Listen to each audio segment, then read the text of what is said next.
Linda Slayton. Linda Slayton, a 31-year-old mother of two, was discovered dead in her Lakeland, Florida home on the morning of September 4, 1981. Her sister, Judy Butler, arrived at Linda's home to meet for coffee. But upon entering, Judy found Linda's lifeless body lying on the bed with a wire hanger wrapped around her neck. Judy immediately called 911. The discovery sparked an investigation into Linda's death, which was initially ruled as a homicide. Despite the clear signs of foul play, the circumstances surrounding Linda's death remained unclear, leading to an ongoing investigation. Linda Slayton's tragic death shocked her family and the community. After investigators arrived at the scene and determined that she had been assaulted and strangled, they had the difficult task of informing her two sons. They found 15-year-old Jeff sleeping in the living room and gently instructed him to put on some clothes and go outside. When he stepped outside, Jeff was confronted with an overwhelming scene. Numerous police officers, news crews, and his distraught aunt, Judy, crying. It was in that moment that Judy, with great sorrow, told Jeff that his mother had been murdered. The emotional impact on Jeff and his family was immense, and the investigation into Linda's death continued, searching for answers. In the second bedroom, an officer gently woke up 12-year-old Tim, Linda's younger son. Still in his pajamas, Tim walked past his mother's closed bedroom door, unaware of the tragic scene behind it. As he passed, the door unexpectedly swung open as an officer exited, and Tim was confronted with the sight of the crime scene. It was an overwhelming and traumatic moment for the young boy. Investigators quickly deduced that the perpetrator had likely entered Linda's bedroom through the window, as the screen had been removed, indicating a forced entry. The investigation continued as they sought clues to identify who was responsible for the senseless murder. Investigators began to focus their attention on Linda's ex-husband, Frank Slayton, as a possible lead. The two had divorced in 1974 when Linda was just 24 years old. Given the sensitive nature of the case, they examined their past relationship, wondering if Frank had any connection to the murder. While the divorce had been amicable on the surface, the investigators dug deeper into the history between the couple. They discovered that Frank had maintained some level of involvement in Linda's life after the divorce, but there was no direct evidence linking him to the crime scene. Meanwhile, the palm print found on the windowsill and the DNA from the unknown man remained the focus of the investigation, providing new leads to pursue in the search for Linda's killer. He was a violent alcoholic and would turn abusive and hit Linda. Even though he was an asshole, investigators could not link him to the crime. Another person investigators looked at was Jeff Slayton. They interviewed him a few times, but could not prove that he was responsible either. Investigators also looked into Joe Mills. 20-year-old Mills was Tim's football coach at school. After getting divorced, Linda struggled for work, made her own clothes to save money, and could not afford a car. Mills then drove Tim to and from practice every day. Investigators could not link Mills to the crime scene either. Sergeant Edgar Pickett worked at the Lakeland Police Department as a fingerprint expert. He scoured the entire crime scene and was the one that found the palm print on the windowsill. The palm print and the DNA taken from Linda's body was stored, so it could be used at a later date. Jeff and Tim moved in with their grandparents, Clarence and Margaret Harris. They were terrified and almost never left the house. They all slept in the same room except Grandpa Harris. He would stand guard with a gun all night while they slept. The grandparents hoped a quick return to familiar routines would help their distraught grandsons. A few weeks after their mom's funeral, the boys were back in school. They decided to focus on football. This is a photo of Tim's football team, taken a month after Linda's life was taken. Tim hung the photo in his bedroom. He said it reminded him of something his mom taught him, to keep moving forward and never giving up. In recent years, Jeff and Tim stated that there is still grief and guilt for not hearing anything that night, for not coming to their mom's rescue. In March of 1999, investigators had developed a full DNA profile of the person that took Linda's life. All they needed was a match. Detective Brad Grice took over the case in February 2001. He took dozens of DNA samples from prior persons of interest, submitting them to the Florida Department of Law Enforcement for comparison. Detective Grice then met with Jeff and Tim. He took DNA samples from the brothers to clear them again. He also promised them that he would not retire until he solved their mother's case. Frank Slayton, who had stopped drinking, also volunteered a sample, but none matched. Then, in September 2001, Detective Grice got a tip.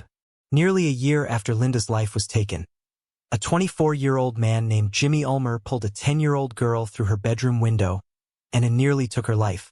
Ulmer was convicted of that and sentenced to 80 years in prison. The savage assault seemed eerily similar to Linda's case.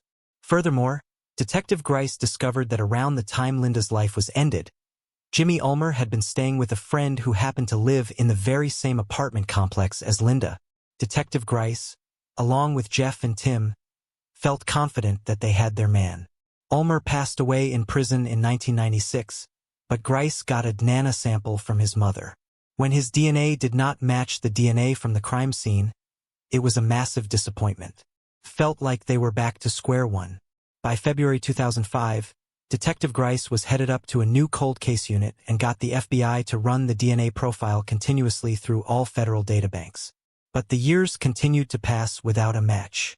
In February 2015, Detective Grice had medical problems which forced him to retire, meaning he unfortunately couldn't keep his promise. All hope was not lost, however, as in February 2018, groundbreaking DNA technology began to electrify the law enforcement community. Genetic genealogist Cece Moore decided to take on Linda's case. She is a renowned expert in the field of investigative genetic genealogy. Cece has been responsible for solving so many cold cases, many of which have been covered on this channel. Moore uploaded the DNA profile to a public genealogy website called GeneMatch. She then meticulously constructed, branch by branch, the culprit's family tree. She made these connections by poring over birth certificates, marriage license, obituaries, and social media to fill in the family tree with names.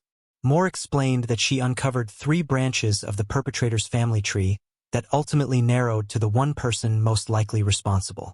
She said that the 3 genetic networks converged into one family tree that pointed at one immediate family. The man was the only son in that family, so it had to be him that was the DNA contributor. After hundreds of leads and dead ends, after dozens of suspects were investigated and cleared, Moore identified the man in one weekend. The man is Joseph Clinton Mills, Coach Joe, who drove Tim to and from practice. Authorities wanted to be Moore's final 2019 report confirmed that Joseph Mills, then 58, was living in Kathleen, Florida, about a half an hour from the crime scene. Detectives Tammy Hathcock and Russell Hurley were the next generation of Lakeland investigators who worked on Linda's case. The detectives then combed over the happened to Linda. Detectives found that Mills was convicted in 1984 of grand theft for forging a will. He never went to jail, but he was fingerprinted and had a palm print taken as well. In August of 2019, investigators compared those prints to the palm prints Sergeant Pickett lifted off Linda's windowsill nearly 38 years before. It was a match. High-tech genetic genealogy had identified Mills as the likely culprit, and an old-fashioned palm print helped confirm his identity. Detectives Hathcock and Hurley still needed to compare a fresh DNA sample from Mills to the decades-old DNA recovered from the crime scene. They covertly took Mills' trash back to the police department.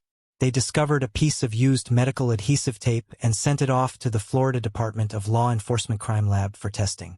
11 days later, the tests came back and it was confirmed that Joseph Mills took the life of Linda Slayton. Only then could her sons Jeff and Tim be informed that the monster had finally been caught.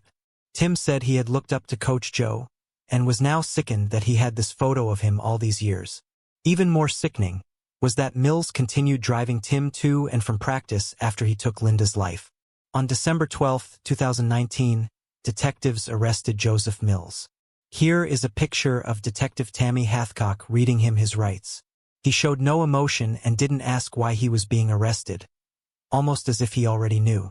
After the arrest, Tim and Jeff went to meet Sergeant Edgar Pickett, now 94 years old, to personally thank him for collecting the palm print all those years back. In 2022, Mills pleaded guilty to all charges. At his sentencing, Linda's family wanted to know why. Jeff yelled at him in court, "Why?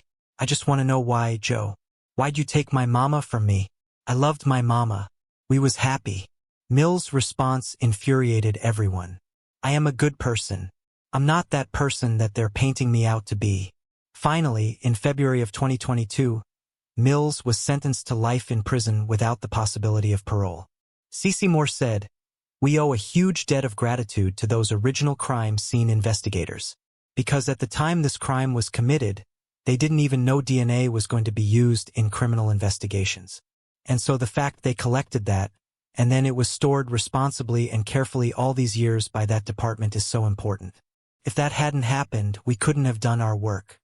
Jeff and Tim say they're determined to move on the best they can, to live life well for their mom and for their families.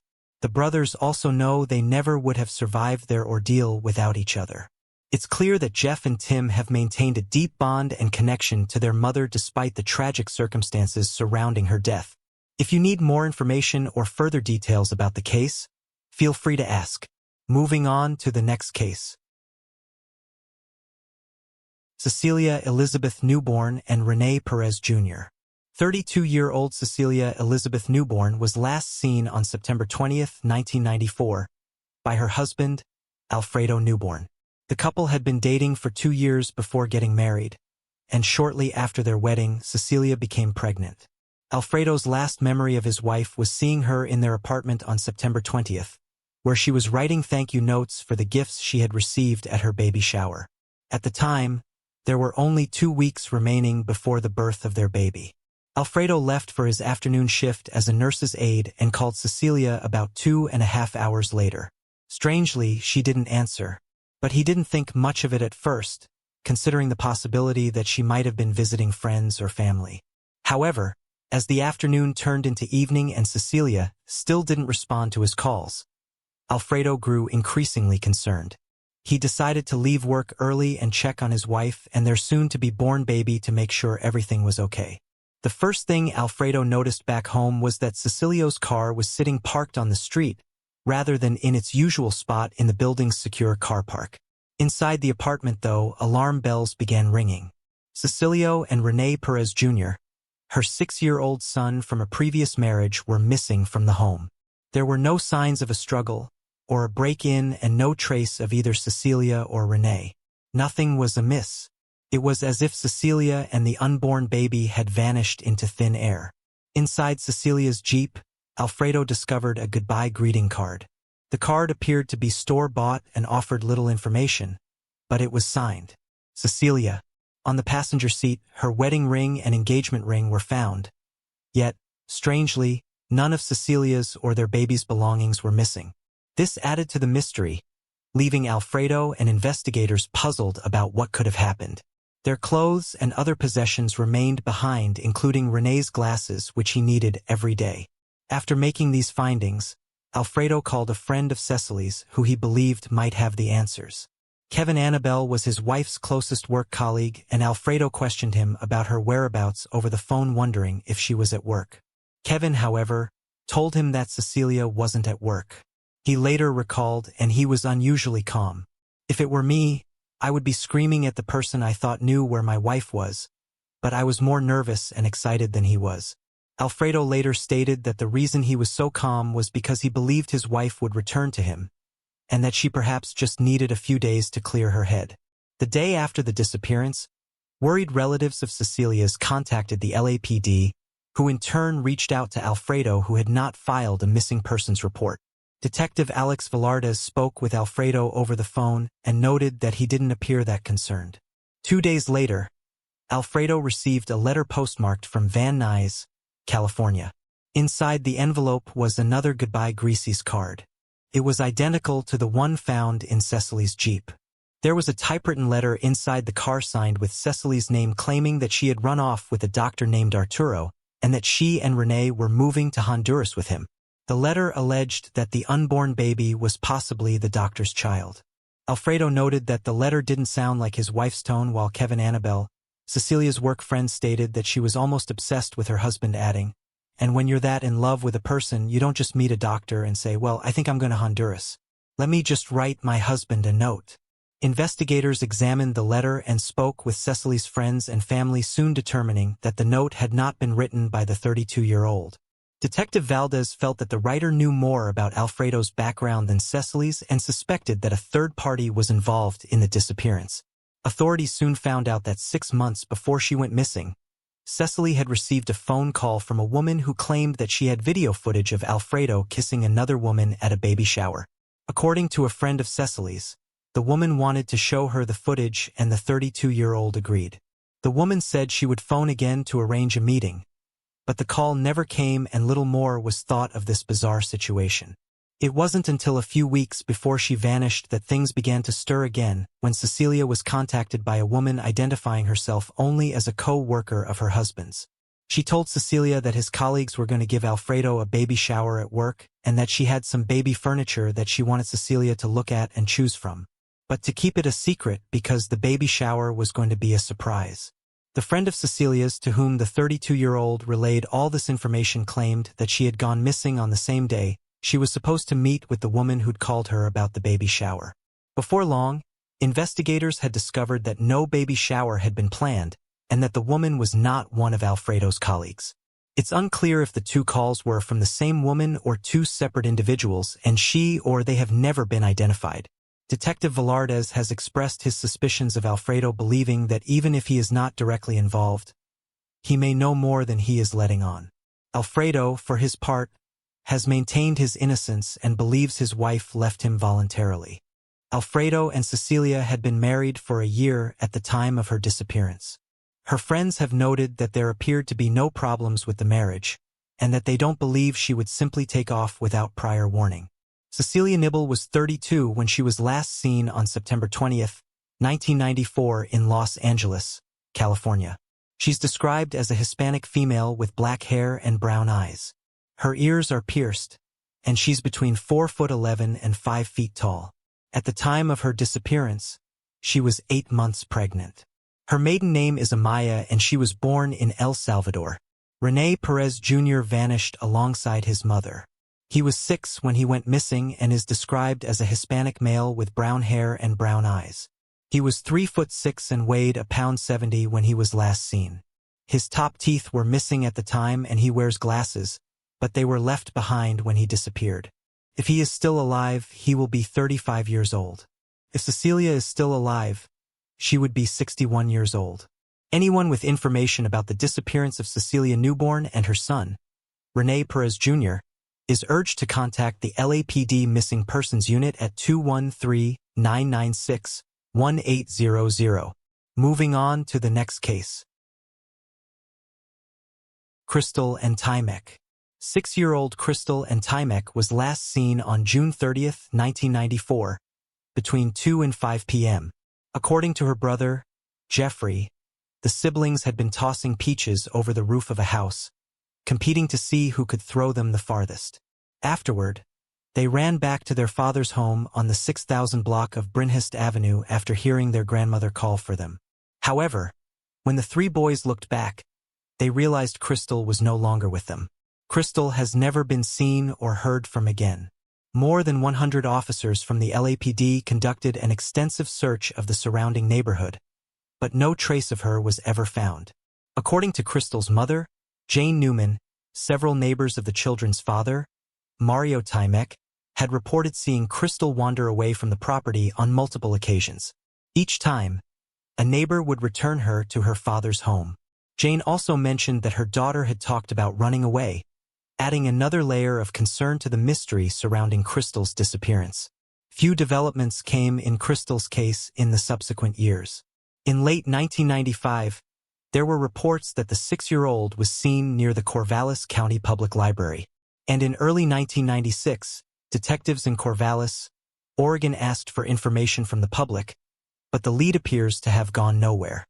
The following year, the owner of Wigginton's Plumbing Services put the pictures of several missing children on their trucks in the hopes of raising awareness of the cases and bringing answers, though none ever appeared in Crystal's case. In February 2005, a home across the road from Crystal's was searched by over 100 members of law enforcement. They found bones in the property's crawl space, but these were soon discovered to belong to animals. According to one of Crystal's brothers, Jeffrey, a woman reverend had resided in the home in 1994 and often invited local children inside where she would conduct religious services. She didn't live in this property in 2005, and it's unclear what prompted investigators to search the building. Sadly, there have been no updates in Crystal's case since February 2005. Her brothers, who were aged 12, 10, and 8 respectively at the time of her disappearance, are still searching for answers. Her father still resides in the same house on Brynhist Avenue. Crystal Antimek was just 6 when she vanished from the 61,000 block of Brynhist Avenue on June 30, 1994. She's described as a white female with dark blonde hair and hazel eyes. At the time of her disappearance, she was 4 feet tall and weighed around 8 pounds 60. She was last seen wearing a pink t-shirt, floral print shorts, and trainers featuring an image of a mermaid. If you have any information about Crystal's disappearance, you can contact the LAPD at 213-485-4175. Moving on to the next case. Jill Dando. During the latter half of the 1990s, Jill Dando, an English television presenter and journalist, was one of the BBC's most recognizable personalities. She hosted several TV shows, including Crime Watch, a documentary series that recreated dramatic reconstructions of unsolved murders.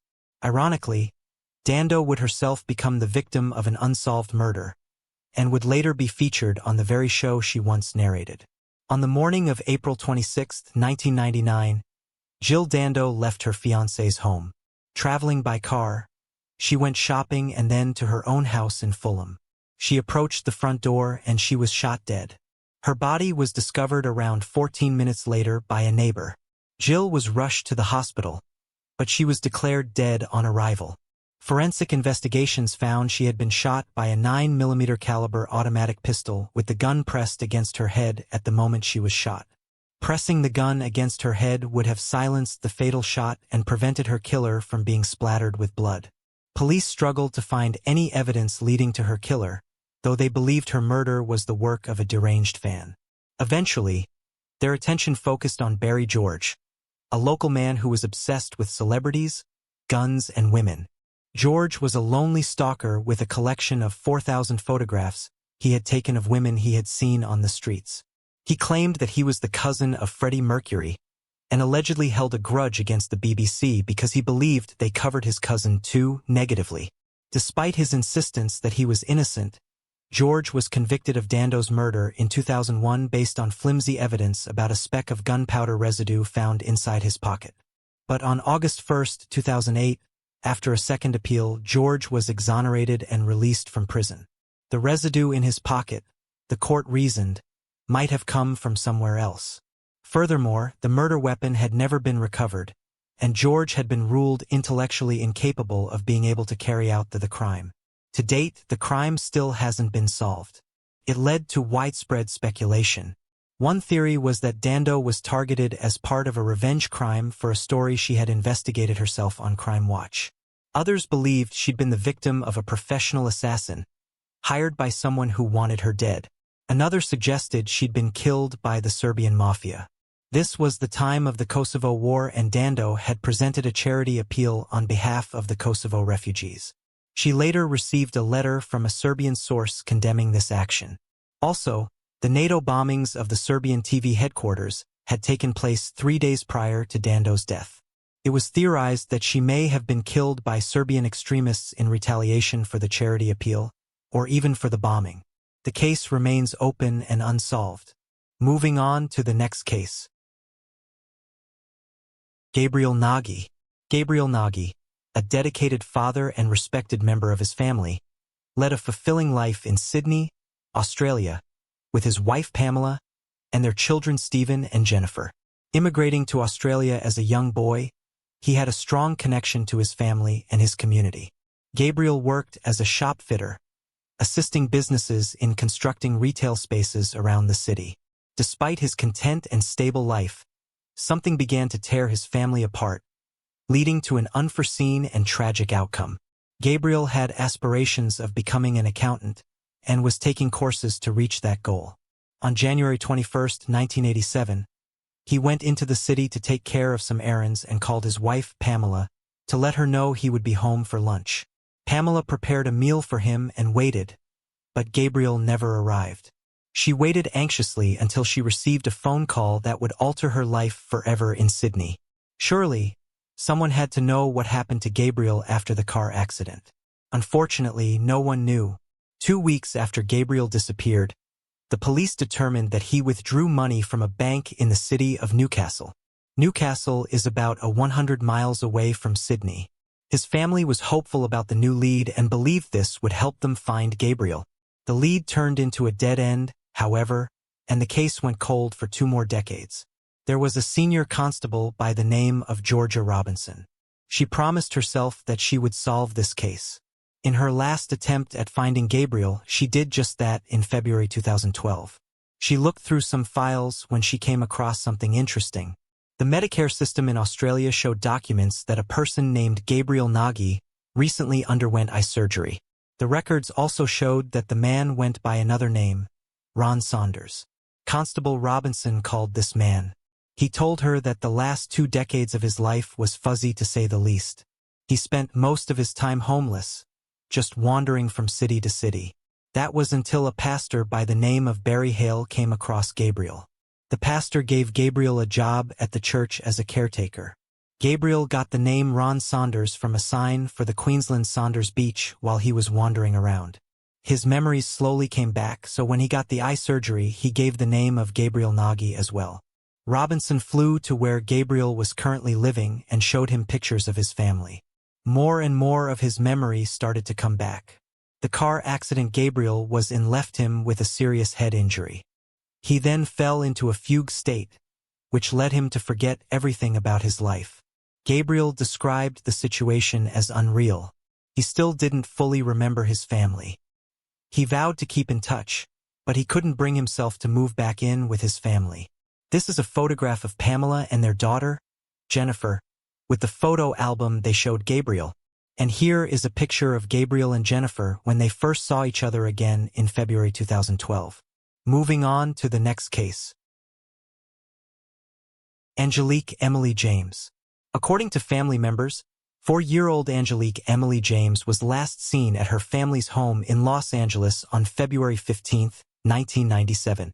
Details surrounding the exact time and circumstances of her disappearance remain unclear.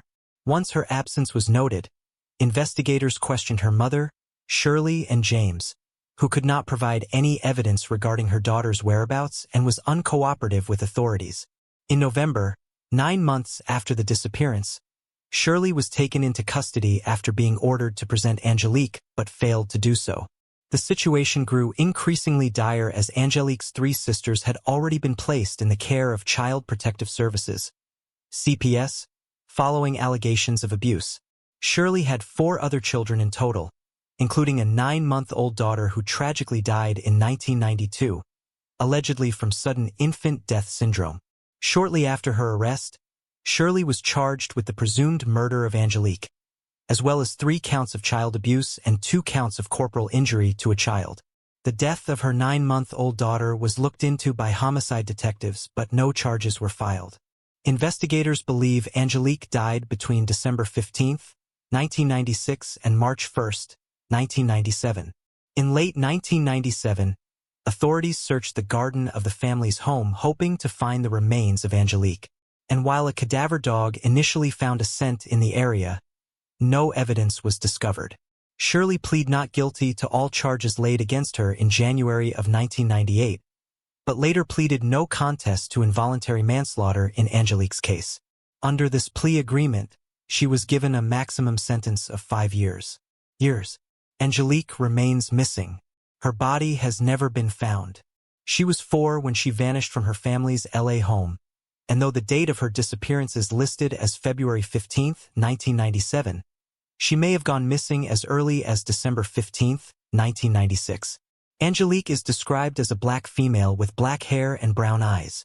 At the time of her disappearance, she was 3'6" and weighed around 8 pounds 40. She has burn scars on the top of 1 foot and a previous fracture on her left arm which is visible by an X-ray. Due to a congenital skeletal abnormality, She has one leg and one arm shorter than the other. Angelique is presumed dead. But if she is still alive, she will be 31 years old in October. If you have any information about her case, you can contact the LA County Sheriff's Department at 323-890-5500. Gary Mathias. In 1978, 5 friends who shared a passion for basketball embarked on a trip to a nearby town to watch a game featuring one of their favorite teams. What was meant to be a joyful outing quickly turned into a nightmare when, for reasons still unknown, they ended up on a remote, steep mountain road where their car became stuck. The group abandoned the vehicle, and in the months that followed, 4 of the men were found dead in various locations throughout the area. Decades later, the enigma of what happened to the Yuba County 5 continues to baffle authorities and captivate online sleuths. Gary Mathias began showing signs of mental illness while still in high school and was even hospitalized around the age of 16. After leaving school, he joined the U.S. Army but struggled with drug abuse throughout his time in service. Eventually, he was diagnosed with paranoid schizophrenia and received a psychiatric discharge from the military. Upon returning to his home state of California, however, Gary's condition did not improve. Rather than seeking professional help, Gary continued to self-medicate with illegal substances, leading to multiple arrests for violent attacks on both men and women.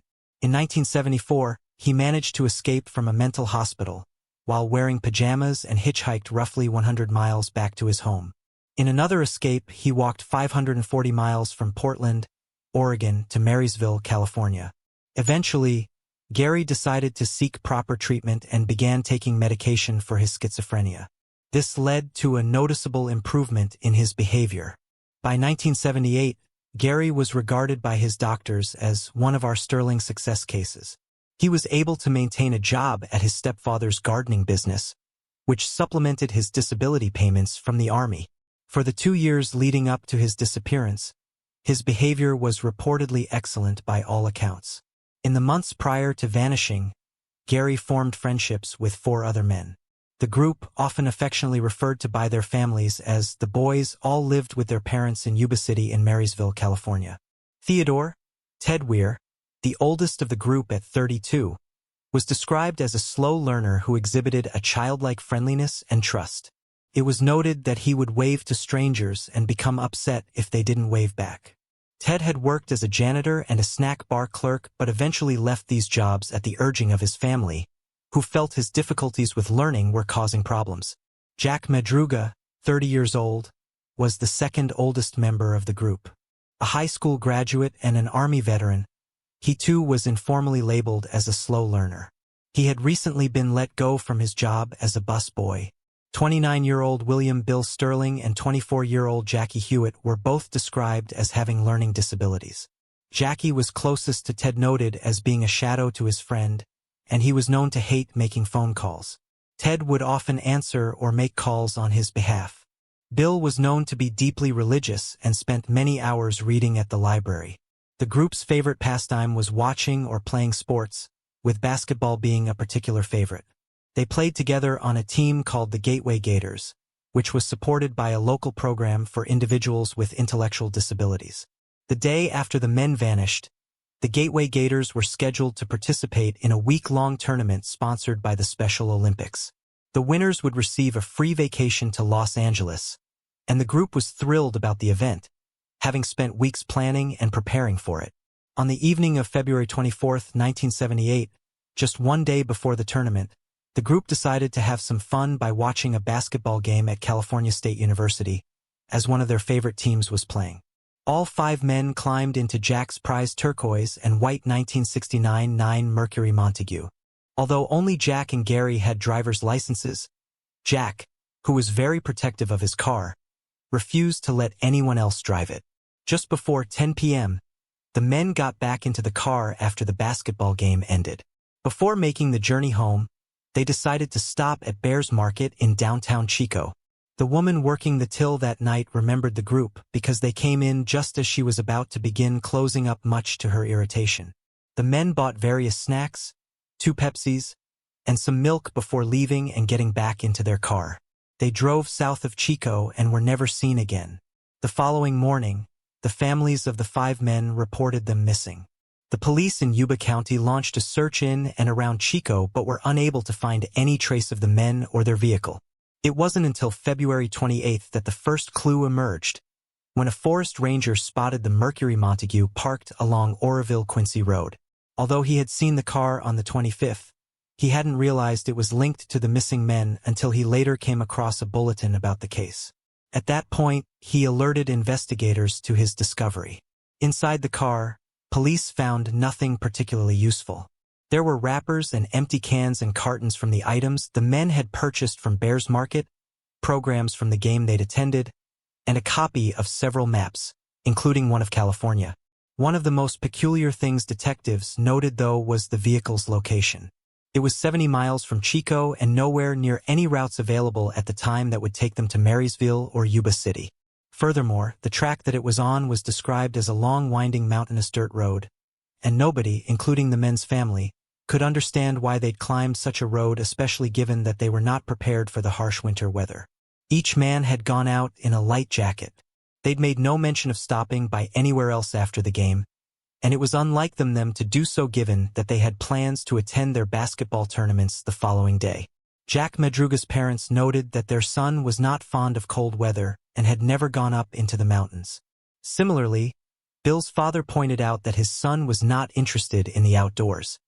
He'd once taken him on a fishing trip, but he did not seem to enjoy it.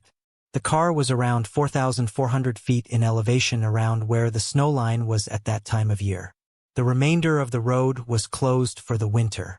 While the car had gotten stuck in snow drifts and there was evidence that the men had attempted to spin the wheels to get it out, investigators believed that the snow wasn't so deep that the 5 men couldn't have pushed it free. They also noted that the keys were missing and initially suspected that the vehicle had in some way failed. But after hot wiring the Montague, they discovered that the car was running perfectly and there was still fuel left in the tank. This led to a lot of confusion about why the men had abandoned their vehicle. By all accounts, there was no reason they couldn't have freed the car and returned to the road. A further look at the vehicle once it had been towed back to the station revealed that the undercarriage had no dents, gouges, or mud scrapes despite having been driven a considerable distance up a bumpy mountainous dirt road. It is described as a low, heavy car, which would have been even weightier with 5 adult men inside. Investigators theorized that the car had been driven very carefully or by someone familiar with the road. However, Jack's parents noted that he would not be familiar with the terrain, and as mentioned earlier, he did not let others drive his car. One other oddity about the vehicle is that it had been left unlocked and with the window rolled down. Jack's loved one stated that it was unlike him to leave the car in such an unsecured state.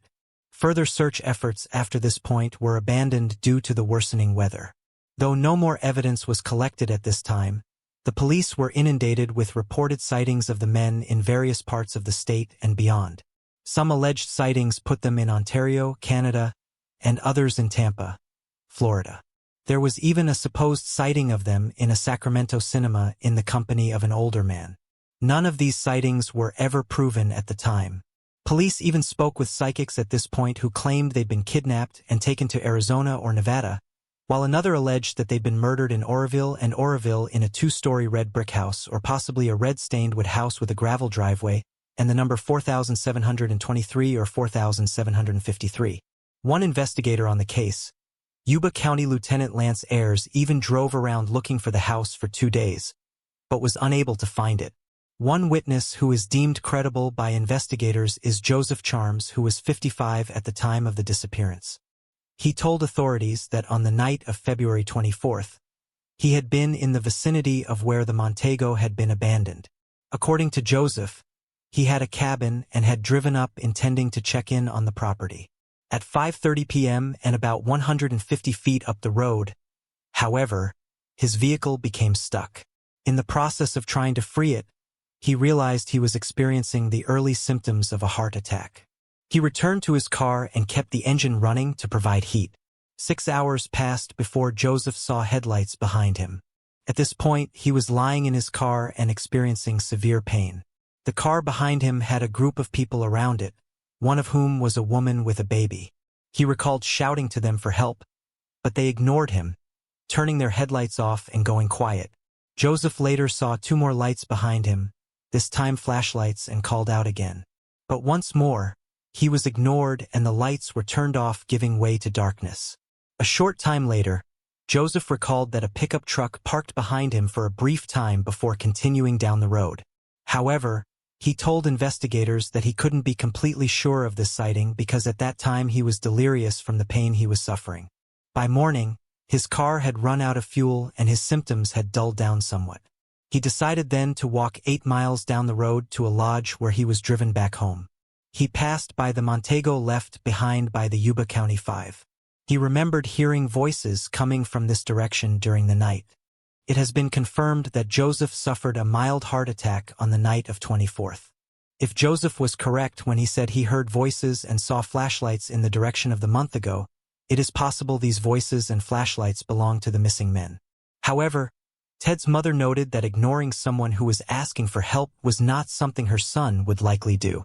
He and Bill once helped someone they knew get to hospital after overdosing on Valium. Ted wasn't afraid to aid someone in need. One other witness who had been deemed credible by investigators is a woman who worked at a store in Brownsville, a small town 30 miles from where the Montego was later found. On March 3rd, a week after the 5 men went missing, the witness saw flyers pertaining to the case. She recognized the photographs of the men included and told detectives that 4 of the 5 had stopped at the store the day after they went missing. Notably, they'd been inside a red pickup truck. A secondary witness, the store owner, corroborated this account. The witness identified Bill and owner said that Jackie was actually one of the men who entered the store alongside Ted. The pair purchased burritos, chocolate milk, and soft drinks.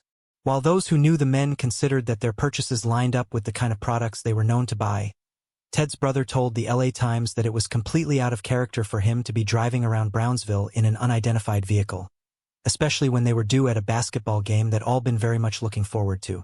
Months after the disappearances on June 4th, a break in the bizarre case finally came. A group of passing motorcyclists decided to stop at a campsite about 19 miles from where the Montego had been located. At the campsite, there was a trailer maintained by the U.S. Forest Service. The front window had been broken, and when the group opened the door, they were met with a foul stench which emanated from inside. The smell turned out to be that of a decaying corpse. It was the body of Ted Weischer. 8 sheets had been wrapped around him, including his head, and his feet were badly frostbitten, almost gangrenous. His autopsy revealed that he died from a combination of starvation and hyperthermia, and that he'd lost almost half of his 200 weight. The growth of his beard indicated that he'd lived for around 13 weeks from when he'd last shaved. Some of his personal possessions remained inside the trailer: a wallet with cash, a nickel ring with Ted engraved on it, and a gold necklace. One thing investigators found that his family could not identify was a gold watch. His family did not believe that it belonged to him, and the families of the other men could not identify it either. Additionally, Ted's shoes were nowhere to be found. Searchers soon discovered further bodies, those of Jack Madruga and Bill Sterling. They were on the opposite side of the road about 11 miles from the Montego. Scavenging animals had fed off Jack's corpse, while the bones of Bill had been scattered across a small area.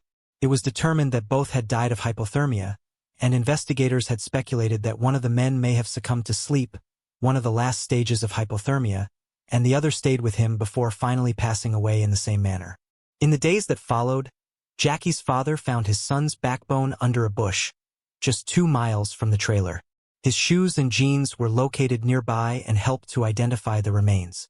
His skull was discovered a further day later, 300 feet from the bush. Dental records confirmed that the remains were indeed those of the 24-year-old. His cause of death was established as hypothermia. About 400 meters from the trailer, searchers found the Forest Service blankets and a rusted torch by the road, but it is unclear how long those items were there. Though authorities distributed Gary's image to mental institutions in California as it was likely that he didn't have his medication, he has never been located. Investigators found Ted's demise to be particularly troublesome given that the trailer contained food, matches, tinder, and even heavy forestry clothing, which would have helped the men keep warm. They discovered that about a dozen C ration cans from a nearby storage shed had been opened and the contents eaten, but a locker in that same shed hadn't been accessed. It contained enough food for all 5 men to sustain themselves for a year. Similarly, a butane tank that could have been used to continue heating the trailer had been left untouched. It seems though that Ted's actions aren't that bizarre given his known behaviors. His family stated that he lacked common sense due to his disability, noting that he often asked why he should stop at a stop sign and once spent over $100 on pencils that he had no use for. One night when the family's house caught fire, he even had to be dragged out of bed after telling his family to leave him alone, because he needed to rest for work the following day. Authorities also concluded that it was likely Ted hadn't been alone in the trailer, speculating that both Gary and Jackie had been in there with him at some point. Gary's trainers had been left behind, causing some speculation that he'd taken Ted's shoes because his own no longer fits due to his feet swelling from frostbite.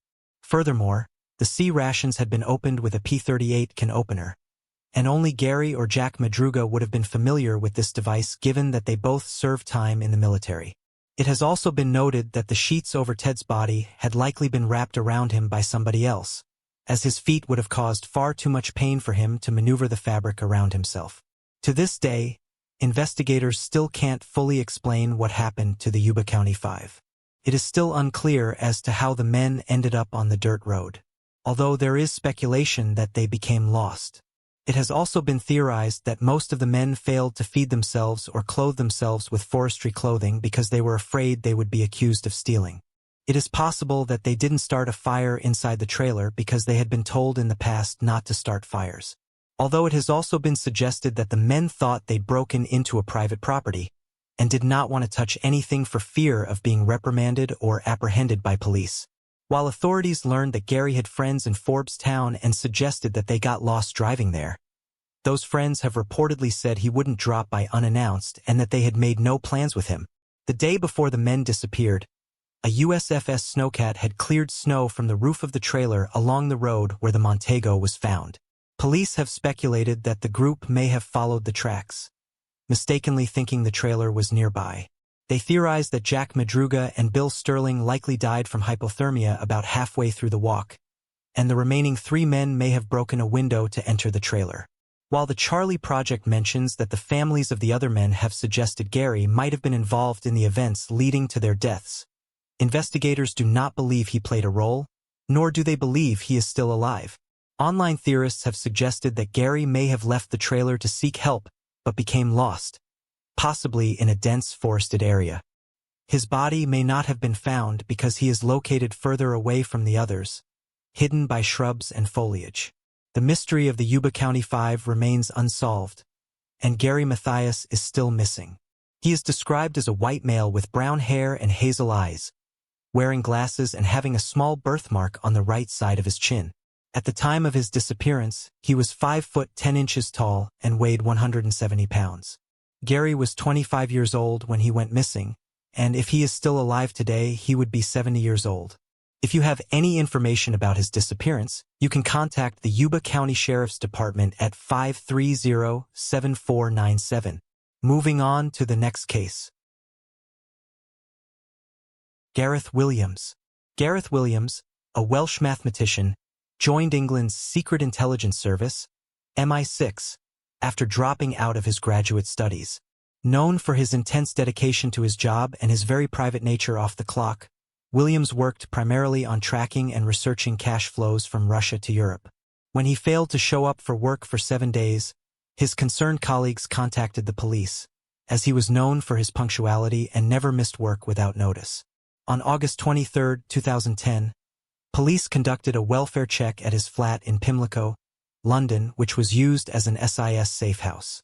By the time they arrived, Williams had been dead for 7 days.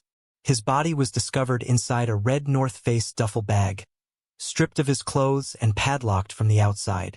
The key to the lock was found inside the duffel bag under Gareth Williams' body. The heater in the flat had been turned up, and the warm air accelerated the decomposition of his body, which made it more difficult to test for toxins or swab for DNA. The coroner concluded that Williams had likely died from asphyxiation due to a lack of oxygen or an excess of carbon dioxide from exhaling in the bag without a way to inhale fresh air. The coroner speculated that the absence of bruising and the specific manner of his death suggested that he may have been alive when placed in the bag. Notably, there was no DNA found on the handles of the duffel bag or on the edges of the bathtub, which raised more questions about how the bag was secured and who was involved in the incident. No fingerprints or even smudges could be detected. This further indicated a cleanup after the fact. Williams was last seen alive on August 15 but not reported missing until August 23. There was a 5-hour window of unaccounted for time between when Williams' sister notified the GCHQ of Williams not answering any calls and when police were actually notified, which some believe might be indicative of a cover-up. Dr. Fiona Wilcox, the medical examiner on the case, concluded that Gareth Williams' death was unnatural and likely a result of criminal activity. She criticized Scotland Yard for initially classifying his death as merely suspicious and unexplained rather than as a murder. Her findings were partly based on the fact that she hired 2 forensic investigators to recreate the scene, and despite 400 attempts, they could not replicate getting into the duffel bag and then locking it from the outside. Additionally, Wilcox pointed to the chaos surrounding the investigation, noting that the interagency response led to missing items and potential scene contamination. Before the police could properly catalog the scene, locks and door handles were removed from the house, and it was suspected that other unknown items may have been taken as well. This mismanagement and lack of proper evidence preservation raised doubts about the integrity of the investigation from the outset. Unfortunately, their strongest lead was DNA present on Williams' hand. For many months, the DNA was investigated as the lab had coded it as being unidentifiable. But later it would be found that this supposed key piece of evidence was simply contamination from the crime scene investigation team that first responded to the body. As that was the only DNA sample found, the realization would be a blow to the investigation as no other leads existed. To outside observers, it would seem obvious that Williams' death was not an accident at all, but some background evidence focused on by critics of the investigation attempt to throw into question the highly private spy's sexual proclivities. Williams' old landlady testified that her husband and she were awoken by Williams' screams one night, and after rushing to his bedroom, the landlady found William tied to the bed and unable to escape. He apologized profusely and said that he had tied himself up just to see if he could escape and that he would never try something like that again. Whether this act of tying oneself up was sexual in nature or the research of a spy about to be operationally deployed is unknown. The self-asphyxiation angle is furthered by rumors of Williams visiting websites that featured bondage, and some critics of Williams say that predilection could have led to an interest in erotic confinement, which could have led to Williams attempting to tie himself up on the bed as the landlady found, which could have led him to trying to confine himself into a bag. A far-fetched theory indeed. However, this angle is vehemently ruled out by the medical examiner, who insists that this is not a case of autoerotic containment or asphyxiation. Dr. Wilcox, the coroner, however, does not believe that any sort of autoerotic asphyxiation was involved, and that since Williams was, quote, a scrupulous risk assessor, any attempts to get himself into the bag would have been combined with his possessing of a knife for escape. Another angle focuses on multiple Russian embassy cars parked in the vicinity of Williams' house just days prior to his death. As Williams' work was primarily centered around Russian criminal activity and money laundering, he was understandably a target. Additionally, the method of killing is consistent with Russian intelligence modus operandi, poisoning with an unknown biochemical agent. Boris Karpachkov, an ex-KGB agent that served for more than 10 years and ranked as a KGB major, and who is now in the UK's version of witness protection, has a new identity and tells the real story behind Williams' death. While it most certainly wasn't caused by Williams' sexual proclivities, it did involve the KGB blackmailing him with scandalous photos in order for him to become a double agent. Allegedly, Williams was befriended by a fellow GCHQ colleague named Orion, who was actually a double agent for the Russians. Orion introduced Williams to a third party with whom Williams supposedly had a friendly connection. This Lucas wined and dined Williams, but later spiked his drink and took him to a separate location where he was filmed next to a man and woman who were supposedly in a scandalous position, the specifics which are unknown. Once Williams had come around, the compromising footage was then used as blackmail for Williams to also become a double agent. But this attempt was unsuccessful and the two parted ways. But before leaving, Williams made it clear that any more attempts to blackmail him would result in Orion being reported to Misrich as a Russian double agent. On August 16th, Lucas came back to the flat and somehow drugged Williams in order to kill him. This would prevent any further threats to the valuable Russian mole in GCHQ, who to this day is only known as Orion. Outrageous and fear-inducing assassinations used to deter other detractors to the Russian cause are a common way to die for anyone associated with the Russian KGB. Alexander Litvinenko, a Russian agent who received political asylum in the UK, was killed in London just 4 years earlier using a rare radioactive isotope. Inspector Sutton postulates that, quote, if the motive for Gareth's death was around his job, then poison becomes much more likely. The former KGB agent Karpachkov speculates that having Williams' body displayed in such a scandalous way was meant to send a message to future people refusing to become double agents. Despite the overwhelming evidence pointing to foul play, and likely due to pressure to close the case, London police concluded in November 2012 that Gareth Williams had likely gotten into the duffel bag by himself and simply couldn't get out.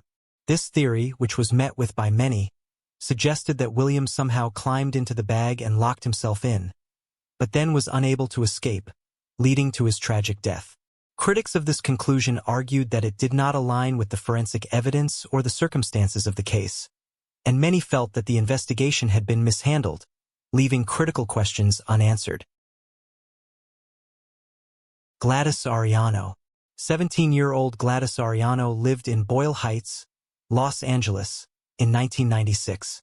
She was a beautiful and intelligent young woman with big dreams for her future. Gladys was last seen leaving her home on January 28, 1996. When she didn't return later that day, her family reported her missing. 2 days later, her body was discovered in a ravine off a main road in Topanga Canyon. Gladys had been assaulted and strangled. Serology evidence was collected from her body, and a DNA profile of the unknown offender was uploaded to both state and federal DNA databases. But no match was found. Despite an extensive investigation at the time, the case went cold.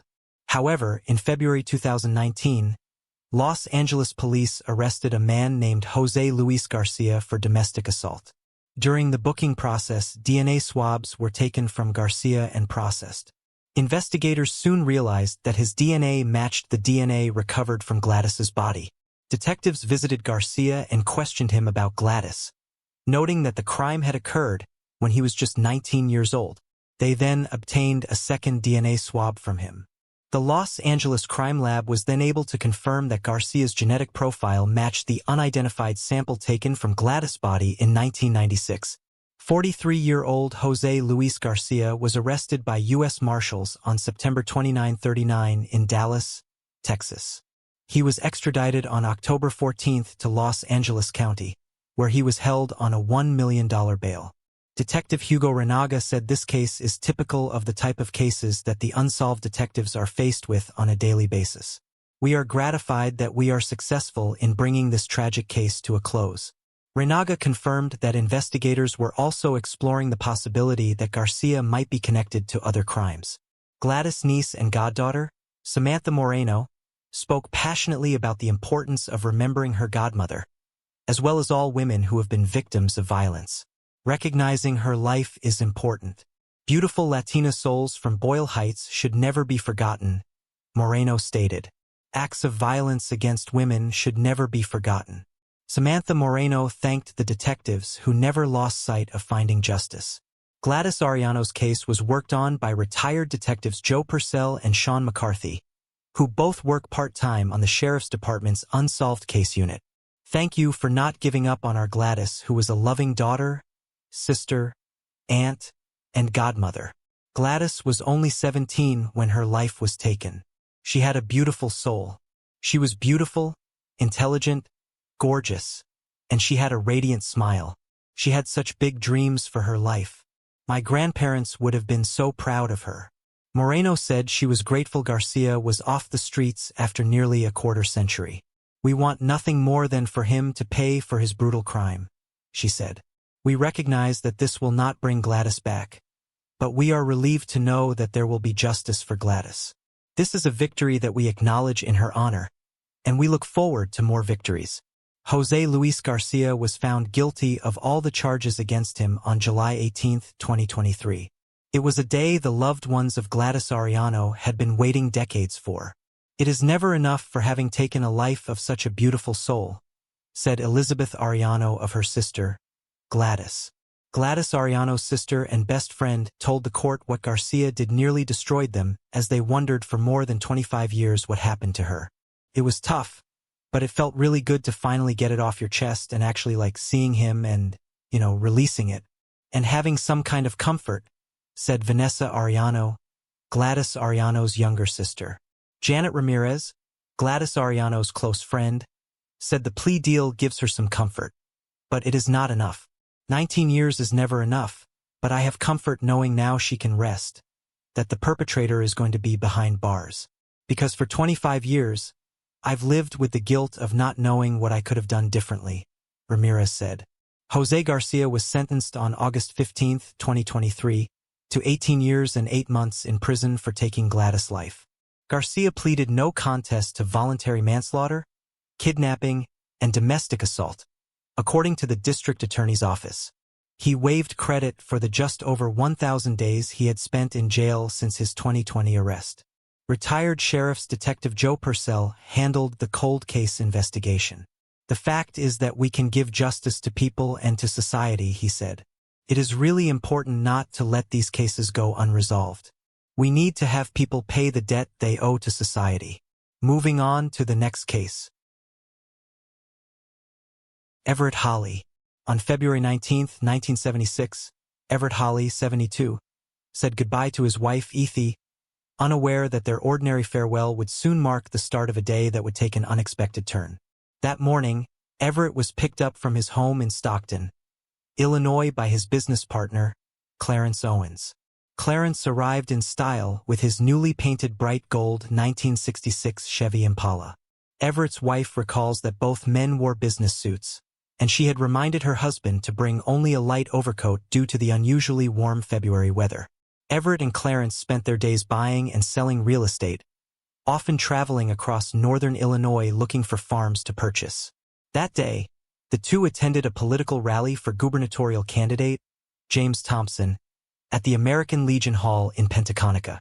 After the rally, they visited a local hangout called Rocky's Cafe for pie and coffee before heading to Clarence's son's house to show off his car's new paint job. Clarence's son wasn't home, but they briefly spoke to his daughter-in-law and mentioned their plans to attend a nearby auction on their way to an appraisal appointment. The auctioneer at the Boardman farm later recalled seeing Everett walk up the driveway while Clarence waited in the car. This was the last confirmed sighting of the men. The next day, their families reported them missing when the two failed to return home.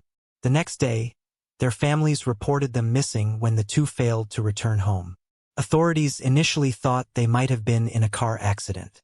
However, as days passed with no sign of the men nor Clarence's car, police theories shifted to possible foul play, with some believing that the men had disappeared voluntarily.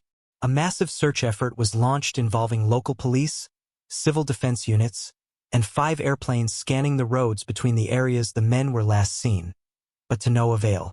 Both men were described as hardworking and family-oriented with no known enemies or motives for the disappearance. Everett was devoted to his wife, Atha, and Clarence was very close to his 3 sons, one of whom was a respected local police officer. Authorities found no clues and were left with no leads to follow. Therefore, the case grew cold.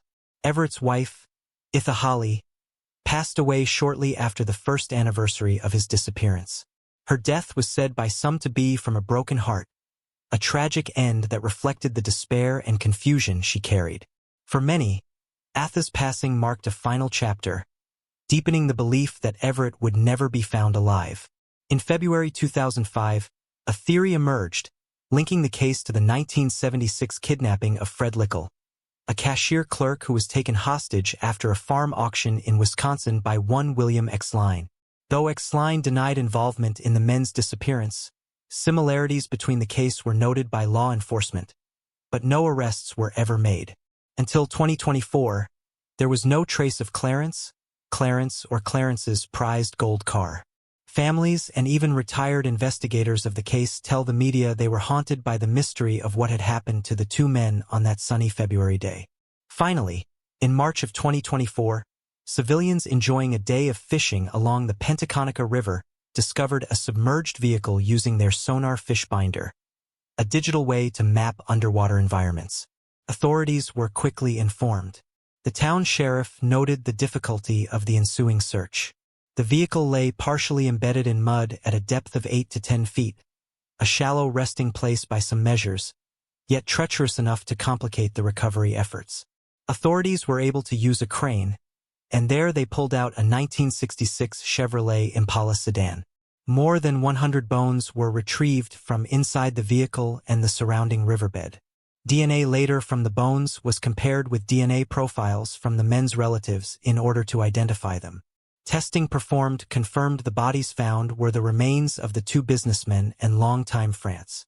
Before the DNA testing, in an effort to rule out a previously unknown homicide, the remains were examined by a forensic anthropologist in St. Louis, Missouri, who found no evidence of trauma.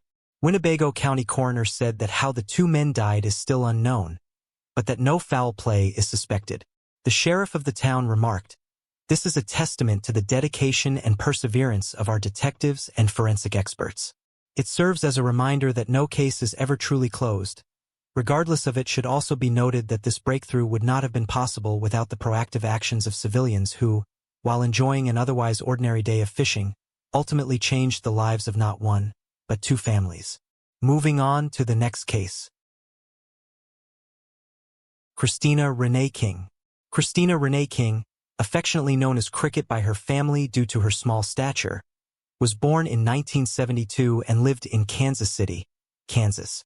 She was married to Christopher Wayne Goodall, a roofer, and they shared a loving relationship.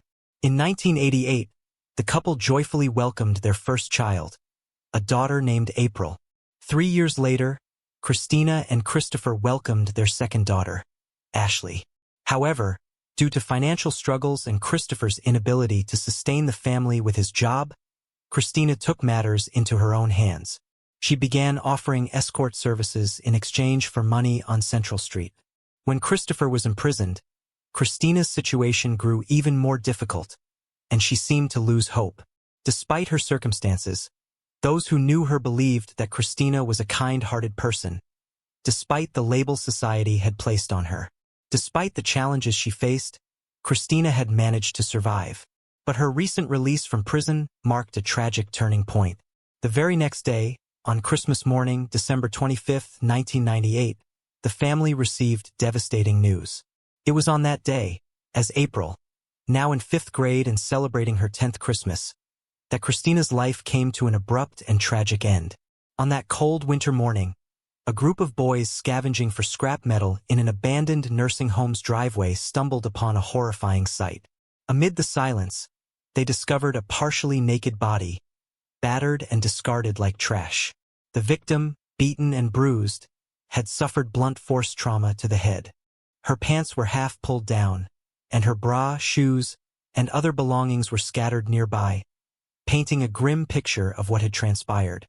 Before I continue, I want to remind you that only a small percentage of people who watch my videos are actually subscribed. So if you enjoy my content, consider subscribing. It's free and you can always change your mind later. Now let's move on with the video. In a gruesome tragedy, the victim's face was smashed in. KCPD informed the family, and life changed forever. This was the body of 26-year-old Christina King, and a mystery as to who might have taken her life and why ensued. Penny Barnett, Christina's mother, followed up with the KCPD regularly in an attempt to find out whether there was any information. What police failed to convey to Barnett was that they did have a lead. A used condom was found at the crime scene next to Christina's body, suggesting the brutal nature of the attack. However, the investigation was marred by neglect and incompetence. One particular incident highlighted the insensitivity surrounding the case when Police Detective Terry Mast was so harsh with Christina's mother, Penny Barnett, during a call that she ended up sobbing. When her husband asked what had happened, Penny revealed that Detective Mast had used inappropriate language and showed blatant disrespect for Christina. Throughout the investigation, Severe prejudice was evident, with officers dismissing Christina's death as that of a normal casualty, because of her profession, implying she was not a priority for the investigation. April would later on in life view the autopsy photos of her mother, and was shocked to see so many injuries, various abrasions, and bruises on her mother's body. In February 2010, Christopher Goodall passed away, leaving the two girls orphaned. But their family was already fractured after Christina's demise. They had been living on their own for 5 years when Ashley was only 14 and April was 17. Ashley shared that in the past, she used to walk up and down Quindaro searching for the person responsible for her mother's demise. Quindaro, once a thriving settlement, had become an abandoned and dangerous ghost town by the 1990s. It was in this perilous environment that Ashley found herself desperately seeking closure for her mother's unsolved murder. In a desperate attempt to find answers, she got into a truck with a man who she believed was connected to her mother's death. This man had been named a suspect because Christina King's cousin, along with 2 other women, had stolen a significant amount of illegal substances from him, a motive that might have linked him to the crime. But that was just a rumor on the street. He was not the person Ashley was looking for, and thankfully, he did not harm her. 2 decades passed, and there were no further developments. In December 2021, the family gathered on North 27th Street and Sewell Avenue for a prayer vigil and balloon release. The vigil had been arranged by Justice for Wyandotte, an advocacy group dedicated to fighting for transparency in law enforcement. Khadija Hardaway, from the Justice of Wyandotte group, played a pivotal role in advancing Christina King's investigation, rallying support from those wronged by the law. She organized an event to bring attention to the case and, in her speech, stressed the importance of such investigations. Hardaway emphasized that cases like Christina's highlighted the urgent need for the Kansas Police Department to create a dedicated cold case unit. She urged the new police chief to reallocate existing funds to establish the unit, believing it would improve transparency and efficiency in addressing both cold cases and ongoing investigations. This ignited something in the KCPD that would finally lead to solving Christina's case. The new chief of police, Carl Oakman, would take this request seriously. And right after being sworn in on the January 1, 2021, he vowed to open up a cold case unit for the force. A year later, true to his word, he managed to establish Kansas City's first cold case, which was operational by January 2022. Employing 3 full-time detectives, it would help solve decades-old cold cases. The formation of Justice for Wyandotte had its roots in the tragic story of Pearl Davis, a 43-year-old mother. Born in 1953, Pearl was the cousin of Khadija Hardaway and the niece of Imam Hanif Khalil. Pearl was a mother to 2 young children, Cordrea and Aish Musover, and was also known by the name Samima Musover. Her story and the events surrounding her life and untimely death were central to the establishment of Justice for Wyandotte, a movement created to advocate for justice and support those whose cases had not been given proper attention by the law. A member of the Kansas City Islamic community, she was a hard worker and provided for her children in any way possible.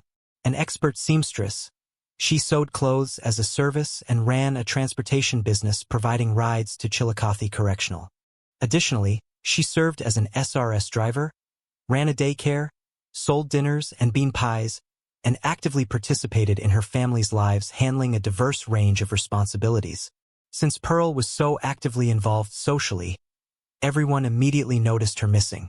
Unfortunately, on November 22, 1996, Pearl's lifeless body was found in a vacant house on the 700 block of Lafayette Avenue in Kansas City. The house where Pearl Davis was found belonged to her late mother, and her death became a case that would go unsolved for years. Her autopsy revealed a brutal stabbing, over 40 times. Her clothes removed and discarded nearby. The case was initially handled by KCPD Detective Roger Golubsky, a man who would later face serious allegations. Golubsky was accused of abusing his position of power, engaging in numerous unethical and criminal acts during his time as a law enforcement officer. His involvement in Pearl's case, along with the broader misconduct, led to growing mistrust of the police and the community, and fueled the need for an organization like Justice for Wyandotte. From 1983 to February 2008, KCPD failed to investigate various women, all similar in age and mostly working women, whose lives were taken in a similar fashion. Frequently, these women found themselves struggling with homelessness, substance addiction, or engaged in offering escort services. Their tragic fates often involved brutal methods such as strangulation, other forms of asphyxiation, blunt force trauma, or stabbing. Their lifeless bodies were callously abandoned in remote areas or isolated structures. In a disturbing pattern, all of these women were discovered either partially or fully unclothed with their pants pulled off or shirts pulled down. As time passed and the cases of murdered women like Christina King went cold, it became increasingly evident that something was wrong with Detective Roger Golubski. Despite being acquainted with many of the victims, none of the case files reflected that Golubski had provided valuable insight or information about these women. His involvement in the investigation seemed suspicious, especially given that the cases were often mishandled. There was an abundance of potential physical evidence, but much of it was neglected or inadequately analyzed.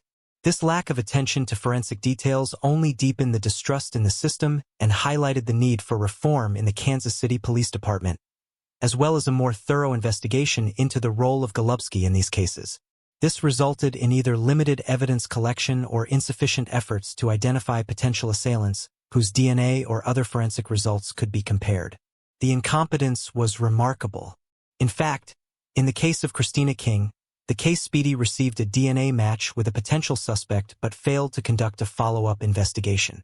Khadija Hardway, moved by the prolonged neglect of Golubski's victims' pleas for justice, found inspiration to collaborate with the community in organizing rallies and demonstrations.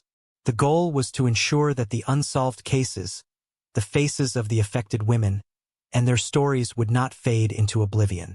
Driven by Pearl's case, Khadija Hardaway and other like-minded women came together in 2020 to create a non-profit organization called Justice for Wyandotte. The group's primary mission was to confront the systemic corruption within the Kansas City Police Department. They exposed the troubling patterns of police misconduct, including excessive force, bullying, fabrication of evidence, wrongful arrests, and the coercion of false testimonies to protect officers from scrutiny. Justice for Wyandotte also played a crucial role in bringing attention to the case of Lamont McIntyre, a man who was falsely accused and imprisoned for a crime he didn't commit. After spending 23 years behind bars, McIntyre was exonerated, and his case became a symbol of the flaws within the justice system that the organization aimed to change. He was arrested on the watch of Roger Golubski.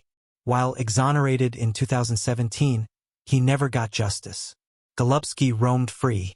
Still, there was a lot left regarding Golubski where women were often victimized by him. In the course of her work with the organization, Hardaway initiated a meeting with Carl Achman, who was a candidate for chief of police back then. During the meeting, Khadija Hardaway highlighted the profound indifference surrounding unsolved cold cases, stressing the emotional toll on Kansas City families. She passionately advocated for the creation of a cold case unit within the Kansas City Police Department to address the growing number of unsolved cases, urging that they receive the attention they deserve. Following this, Justice for Wyandotte launched an awareness campaign and started a petition, calling for the formation of a dedicated cold case unit to investigate cases dating back to 1965. In February 2003, a DNA hit was made from evidence found near Christina King's body, leading to the identification of the suspect as Gary Davis. This discovery brought a potential breakthrough in the investigation, fueling hope that the case would finally receive the attention it had long been denied.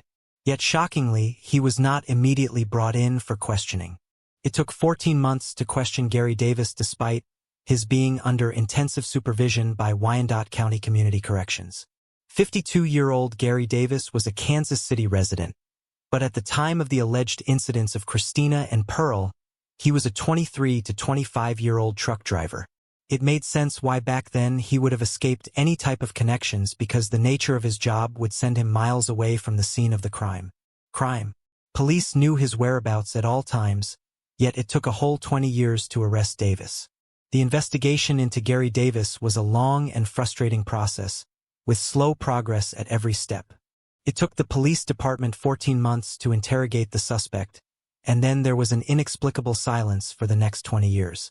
However, after justice for Wyandottes' public appeal in 2021, the case was finally revisited. It took another 18 months to process the DNA, assign a dedicated team, and arrest the perpetrator. In 2022, the cold case unit connected the dots, and the DNA from both crime scenes was found to match their original suspect, Gary Davis Sr., bringing long-awaited justice to the victims and their families. Officers further found a Facebook page matching the name and description of Davis. The page had various controversial and offensive posts, but most were focused on truck driving and society's double standards regarding men and women. Officers trying to reach him realized out of the 3 listed phone numbers he had, only one was operational and was not taking messages because the voicemail box was full. In September 2023, Davis was finally arrested and charged with taking Christina King's life. His bail was set to be $500,000. The lack of a statute of limitations was crucial, as it allowed the cases to be pursued and ensured that Gary Davis could be charged, tried, and convicted regardless of how much time had passed. If convicted, he would face life in prison. In an unexpected turn, Wyandotte County District Attorney Mark Dupree and Kansas City Police Chief Carl Oakman held a news conference to commend the investigators. Dupree praised the detectives for their hard work, while Oakman downplayed the significance of the DNA hit. He stressed the importance of conducting a thorough investigation, minimizing the role of the DNA evidence, and highlighting the effort it took to ensure the right suspect was arrested. As for Golubsky, in March of 2022, attorney Cheryl Pilati, representing Kansas City, drew attention to the corrupt culture within the KCPD. She filed a statement intending to indict not just disgraced Detective Roger Golubsky, but the entire culture in which he thrived. Golubsky, in charge of a wrongful arrest, was charged with federal crimes, including kidnapping, intimate assault, and trafficking. Currently, the KCPD is working with other law enforcement agencies to determine whether Davis was responsible for other slayings in the area or perhaps since he was a long-haul driver thousands of miles away. Davis is currently a suspect or a person of interest in at least 8 more cases. The cold case unit, which was established thanks to the efforts of Justice for Wyandotte, went on to solve 11 more cases, revealing just how much was left undone by the KCPD. It's clear that the department's inaction over nearly 30 years resulted in missed opportunities to make an arrest much earlier. The victims' families, especially Christina's daughters, were owed both an apology and a thorough explanation. For years, they had been searching for closure, only to be met with the incompetence of a department that failed them when they needed justice the most. The Grimmer family. January 12, 1970 was meant to be a typical day for the Grimmer family. Originally from Bristol, England, they had made the life-altering choice to move to Australia 2 years earlier. They had settled in Illawarra, New South Wales at the Fairy Meadow Migrant Hostel, where the family consisted of 26-year-old Carol, 24-year-old Vince, 7-year-old Ricky, 5-year-old Stephen, 4-year-old Paul, and 3-year-old Cheryl.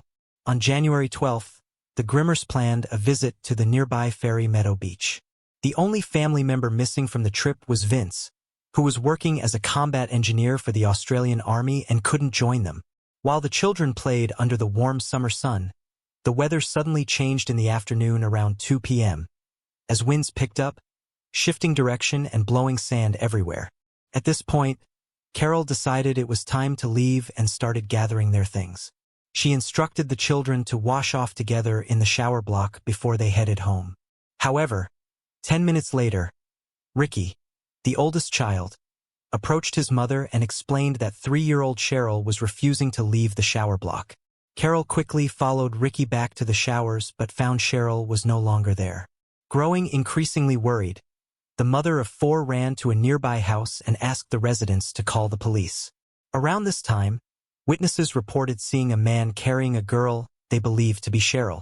They recalled him holding the toddler up to drink from a water fountain before fleeing the scene, with Cheryl wrapped in a towel. It's now believed that the witnesses may have been mistaken in their recollection. Ricky later told police that he had picked up his younger sister so she could drink from the fountain.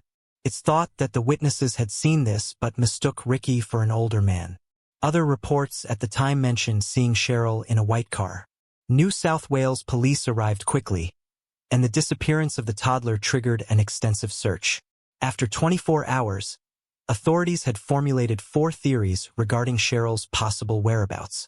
When announcing their findings to the press, the police shared that they believed there were several possibilities. Cheryl could have hidden herself somewhere and fallen asleep. She might have wandered into the ocean and been swept away. She could have fallen into a waterway, or she might have been taken by someone with malicious intent. Another 24 hours passed without any trace of the missing 3-year-old. Given the extensive search efforts, if Cheryl had experienced an accident or simply hidden herself, she would likely have been found by now. The absence of any sign of her led investigators to rule out the first 3 theories. Cheryl's disappearance was now being treated as a potential crime. Someone had taken her, and the challenge was now to figure out who.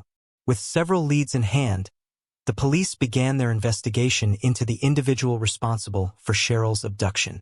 Among the leads they pursued was a reported sighting of a blue Volkswagen Type 2 near the beach around the time of the disappearance. 3 days after Cheryl went missing, the police received a ransom letter, which they believed to be legitimate. The note writer demanded that they be given $10,000 in exchange for Cheryl's safe return. They noted that the 3-year-old was currently unharmed. Investigators got to work setting up a drop in the Wollongong suburb of Bulli, placing officers dressed as council workers nearby. The money was dropped off, but the letter writer never collected the cash. It was initially feared that the large-scale police operation and the carefully placed undercover officers had spooked the perpetrator. But as the letter writer never made contact with the authorities again, it was assumed that the ransom demand was a hoax. By 1971, had still not been found, and the police had established 3 main suspects in the case, although none could be definitively identified as the man witnesses had seen on the day of the disappearance. 15 months after Cheryl went missing, a local teenager handed himself over to New South Wales police. The 17-year-old from Victoria claimed that he had abducted and taken the life of the toddler. He reportedly gave an overview of the events on January. The teenager provided a detailed description of the area where Cheryl was allegedly buried, mentioning tubular steel gates, a cattle guard, a track, and a small creek, which were all close to where her body was supposedly found. According to an article in the Illawarra Mercury, several pieces of information the teenager provided were specific details about the crime that only the person responsible could have known. He accurately described the blue swimsuit Cheryl was wearing on the day she disappeared, along with the white towels she had with her. The teenager also outlined the route he had taken from the beach to the Balgownie area, where he claimed to have buried her body. He even took detectives to the location, although it was under development for housing at the time. He allegedly told the police, "I think this is it, but it's all changed." However, when the police interviewed the property owner, his description was contradicted. The owner pointed out that the cattle guard had been installed recently, and it had not been there at the time of Cheryl's disappearance. He also noted that there had never been a tubular gate in the area. The discrepancies in the teenager's account led investigators to conclude that his confession was likely false. A police report written by Detective Sergeant Philip Finley stated that, without material evidence directly linking the teenager to the missing child, it would not be appropriate to take any further action at that time. Despite the efforts of police, which included several public appeals and the offering of a $5,000 reward, no trace of Cheryl Grimmer was ever found, and her case began to grow cold. Her family, in the meantime, decided to move back to the UK. The tragic story of their daughter's disappearance was nationwide and a public spectacle, and they struggled to live normally in Australia as they no longer had the anonymity they once did. For years, Cheryl's case lay dormant. The past, and then came the all without progress on the case. It wasn't until the case began to receive some media attention again when New South Wales Police Minister Mike Gallagher stated that while it was possible the 3-year-old and the culprit were both dead at this point, he hoped that someone might know the truth and might come forward with that information. He also speculated that the little girl had been alive for the last several decades without knowing her true identity. He encouraged anyone with questions about their past who may suspect they are the Grimmer's daughter to come forward. In February 2000, such woman came forward, but a DNA test proved she was not the missing toddler. In February, a coroner formally ruled that Cheryl was deceased, having passed away shortly after her disappearance. The cause of death was noted as being undetermined, and the coroner recommended that the New South Wales police reopen the investigation. Carol Grimmer noted her belief that her daughter was still alive, stating, "It's not just a mother's hope. It's annoying." Taking on board the coroner's advice, the police put forward a $100,000 reward for information regarding the case. Afterwards, Wollongong detectives and the Homicide Squad's Unsolved Homicide team combined into a new task force called Strike Force Wessel. In February 2016, a review of the evidence was carried out.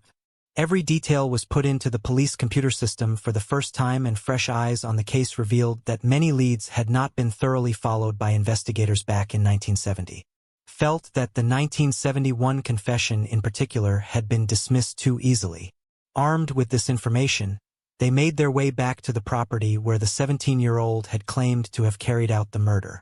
Here, detectives questioned the landowner's son, who in fact contradicted everything his father had stated previously. He claimed that the cattle guard was certainly in place and that the tubular gate had been there too. There was also a track leading to a creek on the land. All of these details had been mentioned by the 17-year-old in his original statement. It is unclear why the property owner countered all of these claims in 1971. Later that year, it was revealed that 3 witnesses from 1970 had come forward after they recalled seeing a male teenager loitering around the shower block where Cheryl had gone missing. The police also announced they had a credible lead on a man who was spotted with a fair-haired child in his arms at the time of the disappearance. The man would be in his 60s, and they asked him to come forward. And began examining the Mounts Penang training school for boys. They believed that their prime suspect had spent time attending the reformatory school during the indicated that they had been provided with this information by someone who believed the former staff or students would be able to shed light on their inquiry. Then it appeared that the case had finally been cracked. The police announced on March 23 that a man had been arrested in Frankston, a suburb of Melbourne, at 1 p.m., on that he was currently being extradited from Victoria. The individual, whose name has been kept out of the public, was charged at Wollongong Police Station with Cheryl's abduction and subsequent murder, and then imprisoned at the Silverwater Correctional Complex. Investigators noted that it was unlikely Cheryl's body would ever be recovered due to the fact that much development had occurred over the years since her death. 1 month later, the police announced that they were trying to trace a family who gave a witness statement on the day of the abduction. Shortly after the toddler went missing, the family moved to Papua New Guinea, then back to their native Nottinghamshire in England. Interpol assisted in tracing the family, and they were eventually located. Their testimonies were believed to be highly important in the court case. Yet another month passed, and in May 0, it was revealed that the suspect in custody was the same person who, as a 17-year-old, had confessed to the slayings back in 1971. At the time, his admittance had been dismissed due to inconsistencies, but investigators had now dispelled those inconsistencies. The accused was currently 63 years old but was around 16 at the time of the murder, making him a minor. It is for this reason his name has never been disclosed. The individual had been born in the UK like Cheryl and had moved to Australia during this time. More information about the man's confession was revealed, and it was chillingly noted that he had told doctors in 1970 that he had urges to kill himself and kill other people. In his 1971 admission, the suspect claimed that he'd hidden with Cheryl in a nearby drain for about 35 minutes after he had taken her. He gagged her with a handkerchief and tied her hands behind her back. Emerging from the drain, he walked around 1.8 miles with the toddler to Balgony. According to the case prosecutor, the suspect intended on sexually assaulting Cheryl, although the 63-year-old would later deny this claim, labeling it as bullshit. In his confession, he told the police that he had removed the gag from Cheryl's mouth, but that she'd started to scream and ignored him when he told her to shut up. He quickly put his hands around her neck and strangled her to death in a bid to get her to be quiet. Afterwards, he panicked, removed her clothes, and placed bushes and dirt over her body before he returned to Fairy Meadow Beach. Later, the suspect sought bail. Prosecutors were opposed to this, claiming he was a flight risk as he was not an Australian citizen and still possessed a British passport. The prosecution noted the evidence against the 63-year-old was strong, stating, he said that he'd been staying at the time in a Sydney hostel and caught the train to Ferry Meadow that morning and hung out at the beach. He then provided significant details in relation to the circumstances surrounding the disappearance of Cheryl, details of which are confirmed by eyewitness accounts and details which the prosecution says could only be known to the offender. Meanwhile, the suspect's lawyer, Laura Fennell, said that it would be argued at trial that her client was significantly mentally unwell at the time of his 1971 confession, rendering his admittance inadmissible. She added that the case was already troublingly weak and that in that he had also admitted to the slaying of a prison guard, but this was found to be untrue. Ultimately, Magistrate Michael Stoddard refused bail, stating, "In my interview, on the face of it, there's a strong case against the accused in relation to the charge of murder." He noted that there were no bail conditions that could lessen the risk he posed if he was released. The suspect appeared at the Supreme Court of New South Wales on September 7, 2018 via a video link. He confirmed his name, entered a not guilty plea, and said nothing further. His trial was due to begin on Friday, February 15, 2019. However, a judge ruled that a key part of the prosecution's case could not be used as evidence in the trial, the evidence being the suspect's 1971 confession. The admittance couldn't be used as the suspect was a minor at the time and did not have an adult representative present during the police interview. And even though this wasn't legally necessary in the rule that the interview should be excluded on the basis of unfairness. He also referenced testimony from psychologists who'd reviewed the case for trial and noted that the 63-year-old had low intellect and would be more vulnerable to influence at the time. As this evidence was crucial to the case, the prosecution felt they were unable to continue forward. The man was released and his case has remained dormant since. Carol and Vince Grimmer passed away shortly after the case was reopened but Cheryl's brothers, Ricky and Stephen, have expressed their surprise and distress at the outcome of recent events. Ricky Nash told reporters, "We're just a bit numb, a bit shocked. No words can describe how I feel at the moment." In February 2016, Stephen Grimmer shared his deep sense of loss, saying, "My mom and dad have passed on not knowing, and we want to know too before we pass on." Ricky, the eldest of the Grimmer brothers, seems to have been most affected by Cheryl's disappearance, revealing, "The decisions I made on the day were wrong. It's been with me all my life. I just want it over with. I shouldn't have left." He added, "Everyone says it's not your fault. Come and stand where I'm standing. See what it feels like." Ricky also expressed a desire to know where his sister's remains were, stating, "Give us something that we can go and mourn." Cheryl Jean Grimmer was last seen at the shower block on Ferry Meadow Beach, New South Wales, on January 12, 1970. At just 3 years old, she stood 3 feet tall, with blonde hair and blue eyes. A distinguishing feature of Cheryl was a navel that protruded 1 centimeter due to a medical condition. On the day of her disappearance, she was wearing a royal blue swimming suit with net paneling and carrying a white towel. A $1 million reward is currently being offered for information regarding her case. If you have any details, you can contact Crime Stoppers at 33,000. Moving on to the next case. Joy Hibbs. On April 19, 1991, around 1 p.m., David Hibbs returned home from school, eager to share the news that he had made the honor roll. However, upon approaching his house in Corydon, Pennsylvania, he noticed smoke billowing from the windows. He rushed to the back kitchen door, but heavy smoke prevented him from entering. As he observed the scene, he noticed the gas stove burners were all lit, which led him to believe that his mother, Joy Hibbs, had been cooking and perhaps forgotten to turn off the stove. In panic, David called out for help, and his neighbors, who were working nearby, heard him. They attempted to enter the house to find Joy, but the fire was too intense. They immediately called the fire department. Despite their efforts to control the blaze with a garden hose, the fire continued to rage until firefighters arrived. After what seemed like an eternity, the fire was finally extinguished. Tragically, a paramedic informed 10-year-old David that his mother had not survived. Firefighters discovered Joy's body in David's bedroom, where she had been brutally assaulted. She had been so badly burned that she was unrecognizable. While the initial belief was that Joy had died in an accidental fire, an autopsy revealed a chilling truth. There was no sign that Joy had inhaled smoke, suggesting she had already been dead before the fire started. Further investigation uncovered that she had been violently attacked, strangled with wire cords, and stabbed 5 times in the chest and neck.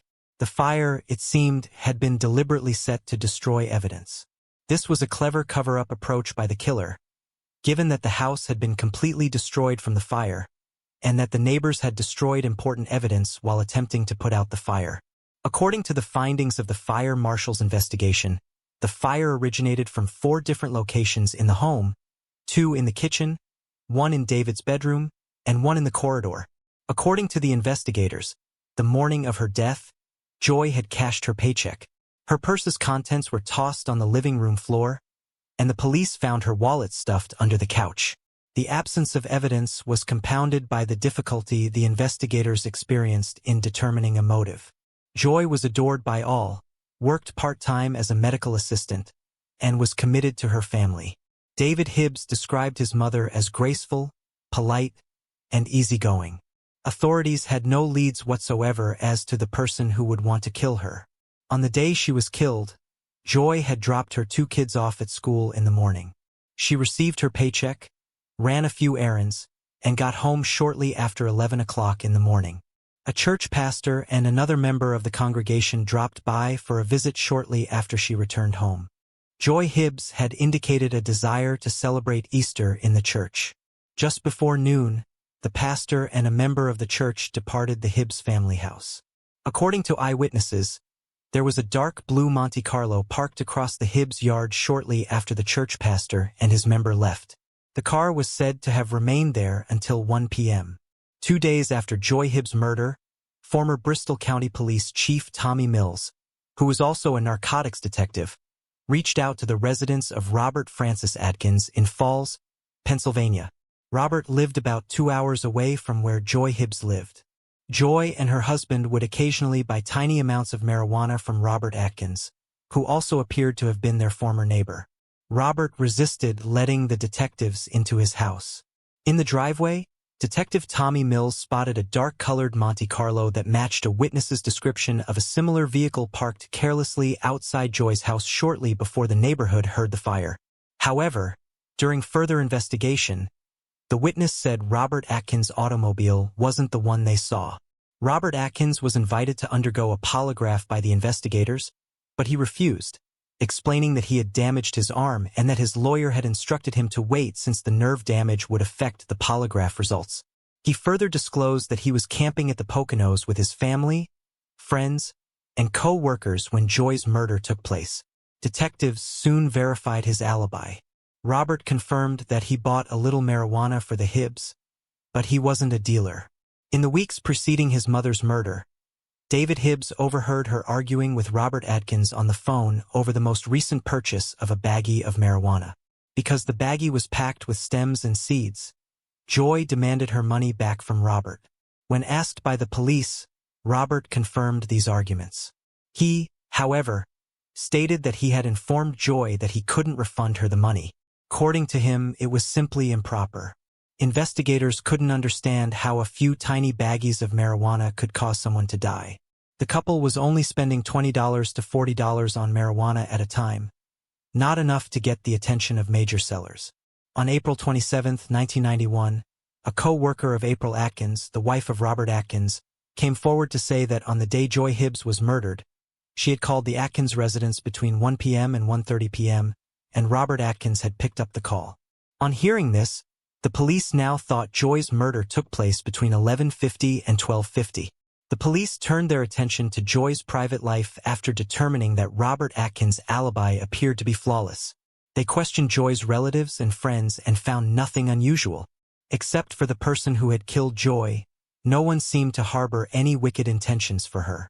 Robert Atkins was still a person of interest in the case despite having an alibi though.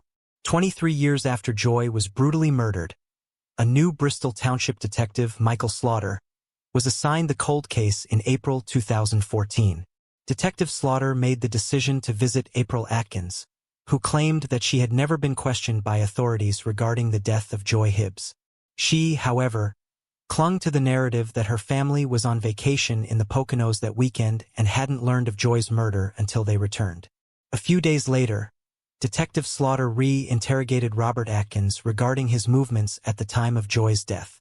He supported his wife's account of going camping and revealed to Slaughter that he had been a secret narcotics informant in 1991, doing drug deals and then reporting them to the police.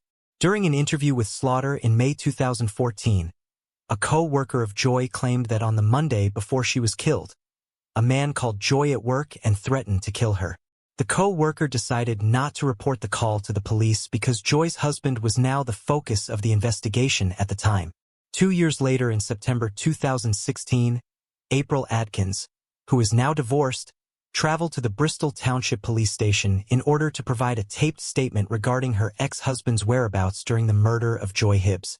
Detective Slaughter was informed by April that Robert Atkins had returned home covered in blood after allegedly stabbing someone and setting their home on fire.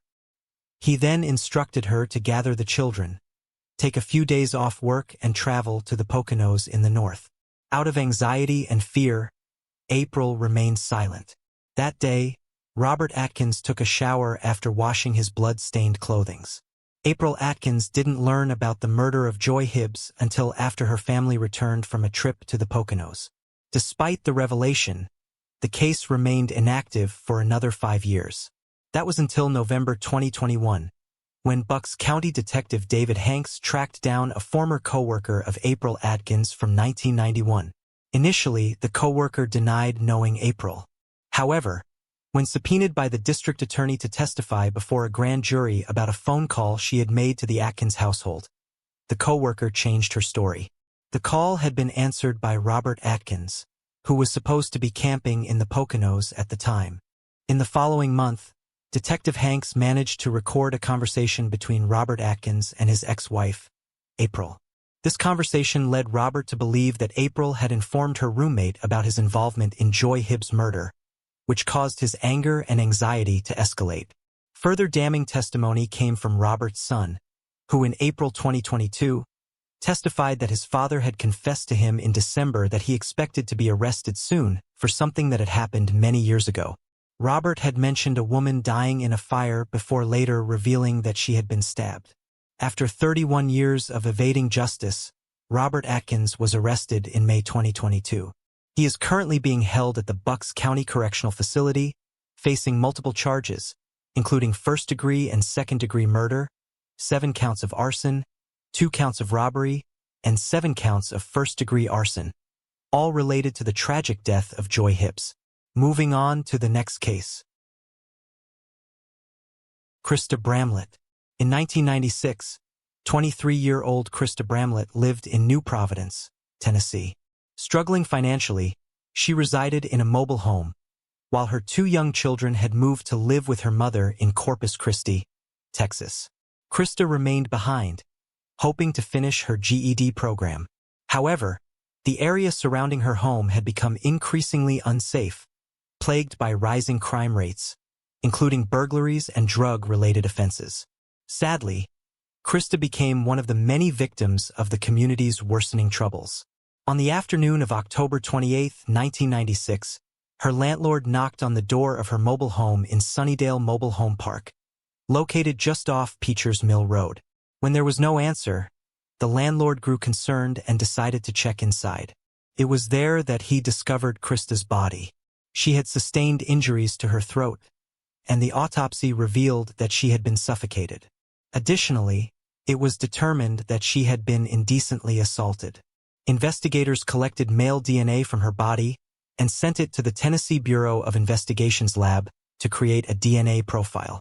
The DNA profile was submitted into the combined DNA index system, but no matches could be made. Investigators were only able to confirm that the DNA belonged to a black male. Without any other leads in the case, investigators could not identify the culprit, and the case went cold. It was only on February 13, 2019 that the Clarksville Police Department detective, Michael Urey, got the news he was waiting for. The DNA in the combined DNA index system matched a man who was living in Phoenix, Arizona. The man is 48-year-old Kenneth Hudspeth. Hudspeth had never come up in the investigation up to this point, and he was on nobody's radar. In February, Detective Urey interviewed Hudspeth and discovered that he was indeed in Clarksville at the time Krista's life was taken. He moved away from the area in December of 1997. Hudspeth admitted that he knew Krista and said he was the last person to see her alive. As a result of the DNA evidence and this interview, Hudspeth was arrested and charged in connection with the case. Investigators also took a look at Hudspeth's arrest record. They could see that he had been arrested several times on charges like domestic assault and felony assault. He has spent time in Arizona and Texas prisons. This brings up the question, why wasn't his DNA collected years ago? In June 2019, Hudspeth made his first appearance in Montgomery County Court in connection with the charges against him. The case went to trial in September 2021. During the trial, half of a 3-hour interview conducted by Detective Ullery with Hudspeth was shown to the jury. Hudspeth admitted that he had been using drugs at the time and could not recall whether he had assaulted or killed Krista, but he expressed hope that he had not done so. It was also revealed that Hudspeth's DNA was found on Krista's body, on her bra, and on 2 cigarette butts collected from the scene. After 4 days of testimony, Kenneth Hudspeth was found guilty of all charges on September 11. In January 2022, at 51 years old, Hudspeth was sentenced to life in prison, with an additional 20 years for his crimes. Carol Barrett. In March 1980, Carol Barrett, an 18-year-old from Zanesville, Ohio, set off on what was meant to be a fun spring break trip with her friends to Daytona Beach, Florida. However, the trip took a tragic turn when Carol was kidnapped from her motel room by an armed man. Despite her friends' desperate attempts to save her and extensive police efforts, Carol's body was discovered days later near Jacksonville, Florida, far from where she was last seen. For decades, her brutal slaying remained unsolved. Carol Ann Barrett was born and raised in the tight-knit community of Zanesville, Ohio, known for its strong family values. As one of 6 children, Carol grew up in a lively household filled with love and support. Her family was close, and the sense of community was always a defining part of her life. Wayne and Patricia Barrett, Carol's parents, were actively engaged in their children's lives, ensuring they had a stable and supportive upbringing. From an early age, Carol displayed resilience and independence, earning the admiration of both her family and friends. Her level-headedness and practicality were qualities that made her well-liked and respected by those who knew her. Carol possessed a calm demeanor and the ability to manage stressful situations with poise, qualities that her family believed would benefit her as she grew older. By the age of 18, Carol had cultivated a wide range of interests and a strong sense of direction for her future. As a dedicated member of her high school band, she enjoyed the travel and performance opportunities it had provided. One standout trip to Colorado sparked a love for exploring new places, further fueling her desire to experience the world. This subsequently fueled her desire to plan a spring break trip to Daytona Beach, Florida. Carol's father, Wayne Barrett, had reservations about the trip but relented. He knew how much it meant to his daughter. Carol had worked part-time at a Wendy's restaurant to save up for the trip for nearly a year. As spring break approached, the excitement was palpable. On March 20, 1980, Carol and her friends embarked on a road trip to Florida, driving through the night. Once they arrived, they checked into the Treasure Island Inn, a well-known oceanfront hotel in Daytona Beach shores. Eager to enjoy their time away, the group quickly headed to the beach, excited for a week of fun and relaxation in the Florida sun. However, their vacation took a chilling turn in the early hours of March 23rd. After a night of socializing in the girls' oceanfront room on the 6th floor, Carol and a friend, 18-year-old Scott Grubb, left to visit a nearby store. This was around 2 a.m. As Carol and Scott made their way towards the elevator, they were suddenly confronted by a man waving a gun. The assailant aggressively forced them back towards their motel room. He demanded that they re-enter. Worried about the intruder's motives, their friend Steve insisted they couldn't access the room because they didn't have a key. However, the gunman was undeterred and shoved Steve toward the door. In fear, both Steve and Carol banged on the door until one of their friends opened it from the inside. Upon entering, The gunman seemed momentarily startled by the number of people in the room but quickly regained composure. He ordered everyone to remove their clothes and, after a tense exchange, took about $200 in cash from the group. Then, stating his need for a hostage to facilitate his escape, he initially chose 17-year-old Pam Queen. But when Pam reacted with immediate hysteria, he reconsidered. He muttered that she would be too problematic. Instead, Carol volunteered to go in her place. She opted to keep calm under pressure. The gunman instructed Carol to dress while he corralled the others, still undressed, onto the balcony. He assured them that Carol would be released within an hour. He then locked the sliding glass door behind them as he escorted Carol out of the room. Carol's friends shouted for help, but when no one responded, they knew they had to take action. One of the boys daringly crossed to an adjacent balcony. He carefully avoided a dangerous 70-foot drop. Once there, he alerted the surprised residents. They then immediately called the police. The police response was quick, but the kidnapper and Carol had a 20-minute head start. The initial search was hampered by the lack of witnesses or any clue of the vehicle used. Carol's friends provided a detailed description of the man to the police. Described as a man in his early 20s, around 5 feet 10 inches tall with reddish-brown hair. He had a beard, mustache, and a distinctive mole on his left cheek. He was last seen wearing a brown suede jacket, tan pants, and gold aviator-style glasses. Despite this detailed description, the leads were slim. The hopes that Carol would be released within an hour faded as sunrise came and went. As the hours passed with no sign of Carol, the reality of the situation began to sink in. Pam, taking on the painful duty of informing Carol's parents, relayed the devastating news. Carol's father Wayne, who had been initially reluctant about the trip, was overwhelmed with worry. He tried his best to hold on to hope due to Carol's known resilience and level-headedness. As dawn broke with no word from or about Carol, her parents, alongside her friends, clung to the hope instilled by the abductor's words. They prayed for her safe return. The FBI joined the investigation. They assisted local authorities by interviewing other guests and staff at the Treasure Island Inn. Unfortunately, no useful information emerged. The next day, Daytona Beach detectives were alerted to the discovery of a young woman's body in a remote area near the Jacksonville airport.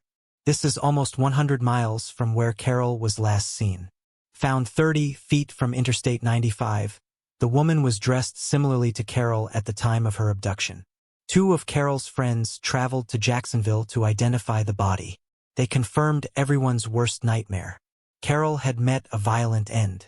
Carol's friends and family, who held on to hope of her safe return, were devastated by the grim discovery. Despite initial promises by the abductor that she would be released, her life was senselessly taken much too soon. When discovered, Carol showed no obvious injuries despite some dried blood on her face. An autopsy later revealed she had been fatally shot once in the back of her head. This was done with a small caliber gun. She was found partially clothed with her upper body exposed. Her white sweater was over her head and her t-shirt nearby. Her jewelry remained intact. The autopsy also noted that she was assaulted. There were no defensive wounds. This suggested that Carol was probably unaware of the imminent danger and was shot execution style, likely without warning. Detectives facing a lack of leads relied on the description from Carol's friends to create a composite sketch of the suspect. This sketch was distributed to police across the country, to toll collectors on major East Coast highways, and featured in local newspapers and on television. Detectives pored over every detail from forensic evidence that the crime seemed to interviews with potential witnesses. They even analyzed traffic camera footage and questioned known criminals in the area. They took a close look at similar crimes in neighboring states, hoping for a breakthrough that would link the cases. Even after the suspect's sketch was widely circulated, weeks turned into months without any significant leads. Years passed and Carol's family, while devastated, continued to work with law enforcement. They urged them to keep the case open and the public engaged. Each year, on the anniversary of Carol's disappearance, local newspapers would feature stories reminding the community of the unresolved crime. They hoped to jog someone's memory or conscience, but eventually, the case went completely cold.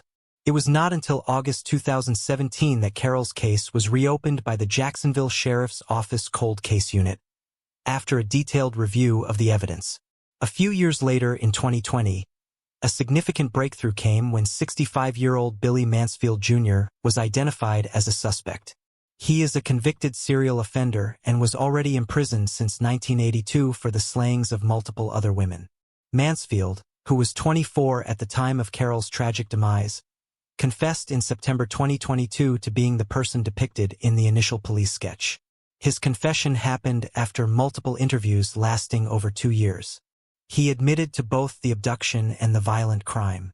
Mansfield had been convicted in 1982 of brutally taking the lives of 5 different women across California and Florida. His home in Hernando County, Florida, had the gruesome discovery site of 4 sets of human remains during the initial investigations. 2 of these remains were identified quickly, but 2 remained unidentified until February 2022. Deputies did not say how the search was narrowed to Mansfield, but Dan Jansen, Jacksonville's Sheriff's Office cold case supervisor, said that the Sheriff's Office had a partial palm print from the suspect to accompany the police sketch. Although he confessed to the Carol Barrett case in 2024, authorities chose not to pursue further prosecution. Mansfield is already serving a life sentence in California and 4 concurrent life sentences in Florida for his previous convictions. After almost 44 years, this breakthrough provided some closure to Carol's family. This confirmed the identity of the perpetrator after years of agonizing uncertainty. Blair Gilligan, Carol's niece, said she was 3 years old when her aunt's life was taken, but does remember her. She wants others to remember her as well. Blair had no memory of the day she nearly drowned as a small child, but she does know she is here today because of her Aunt Carol. She jumped in and pulled me out and gave me CPR until the ambulance came. She was a hero multiple times over. Even though Carol was young herself, Claire said she was like a second mom to me. I can remember her giving me baths, and do you remember those little oil bath beads? She would always use those. I can remember her making me corn with mozzarella cheese in it. No-bake cookies were Carol's absolute favorite, and they are also yours. Claire shared that Carol was a loving daughter, sister, and friend. A person who was trustworthy and easy to confide in, making anyone feel comfortable around her. While the resolution of the case brings some closure, it's bittersweet, as there will be no prosecution of Mansfield due to his existing life sentences. Carol's family will never see him specifically held accountable for her tragic fate. Ryan Bachman, the founder of Project Cold Case, noted that for some families, knowing who the perpetrator was and that they're no longer out there harming others is enough closure. Moving on to the next case. Alan Ruby.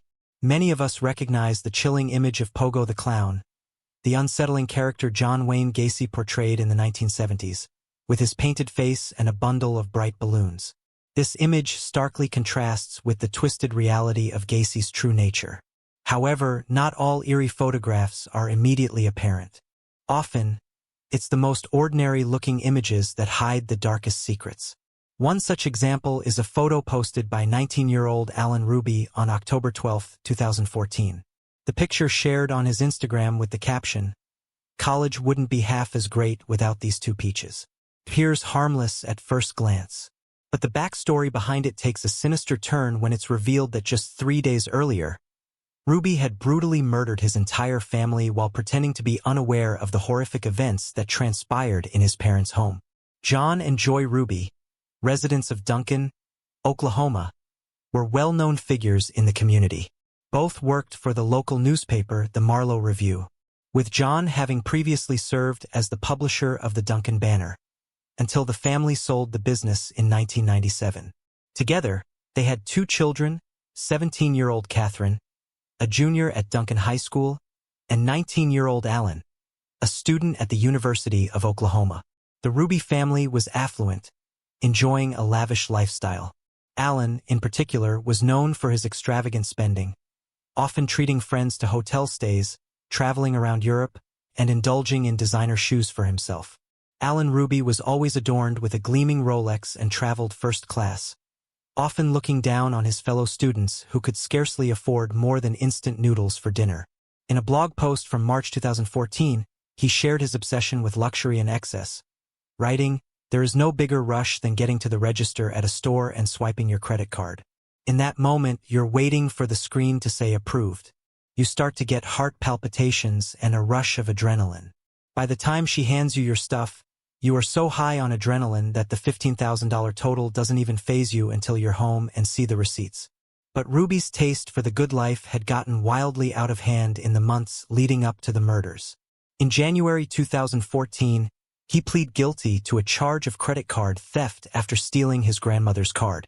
He owed $491 in fines and court costs, and was scheduled to appear again in court on November 12th for his final sentencing. His parents had paid for him to go on a trip to Europe, but he had used his grandmother's credit card to pay for the experiences he had while they're racking up $5,000 in charges. 2 years before that, he had reportedly assaulted his own mother after they fought about his spending habits. She opted not to press charges.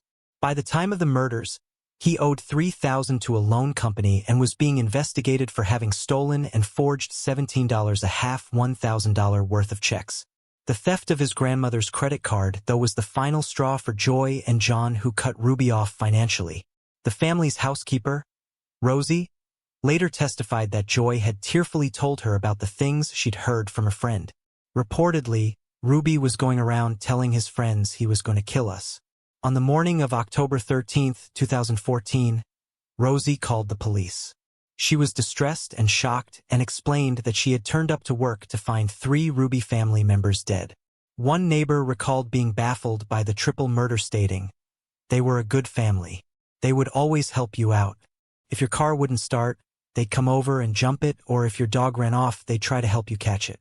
Just neighborly things." Rosie told investigators that she was not sure whether or not to report to work on the morning of 13th, as she hadn't heard from Joy. She decided to on the side of caution, and showed up at the family home anyway, where before long she discovered the bodies. Joy was on the kitchen floor, John face down in the doorway between the kitchen and dining room. The family had been dead for 4 days. Hours after the bodies of his family were discovered, Ruby was arrested in connection with the credit card theft case. When informed that his parents and sister were dead, he began, quote, wailing and crying and having a hard time. Eventually, investigators said he settled down enough for them to interview him. They noted that at this point, Ruby had become their number 1 suspect in the murders, and it wasn't long before he confessed. Ruby told detectives that on October 9th, he had taken his father's gun and approached his mother first in the kitchen. When Joy turned to him, he shot her in the head. However, after collapsing on the floor, she still showed signs of life. So Ruby shot his mother once again. His 17-year-old sister, Catherine, was outside, but came impossibly after hearing the commotion. As she stepped into the kitchen, he shot her once. Ruby believed she died instantly. His father, John, was the last one to die because he had been at work all day. When he returned home about an hour after Catherine and Joy were shot, he entered the kitchen only to be met by his son. Ruby fired the gun, shooting his father in the head. Like his mother, though, his father was still alive when he hit the ground, so Ruby fired again. Following the murders, Ruby ransacked the house to make it look like a robbery gone wrong. He took the footage from his family's at-home surveillance system and fled to his university campus. He disposed of the gun and surveillance footage in a lake en route. He later traveled to Dallas, where his university was playing a sports match against the University of, though he didn't attend the game. He then stayed with friends at the Ritz-Carlton in Dallas. Ruby also admitted to police that he left his phone behind when he traveled to Duncan so that his real location wouldn't be given away if investigators looked into it. He reportedly posted photos of the view from his dorm room on the night of the murders. Alan Ruby believed that by eliminating his family, he could inherit their wealth, clear his debts, and maintain his extravagant lifestyle. In February 2016, Ruby pleaded guilty to 3 counts of first-degree murder as part of a plea agreement that spared him from the death penalty, which the prosecution had initially sought. He was sentenced to 3 consecutive life terms without the possibility of parole. As part of the plea deal, Ruby agreed not to contact his relatives, not to profit from his crimes through book or movie deals, and not to communicate with the media. Before I continue, I want to remind you that only a small percentage of people who watch my videos are actually subscribed. So if you enjoy my content, consider subscribing. It's free and you can always change your mind later. Now let's move on with the video. Moving on to the next case.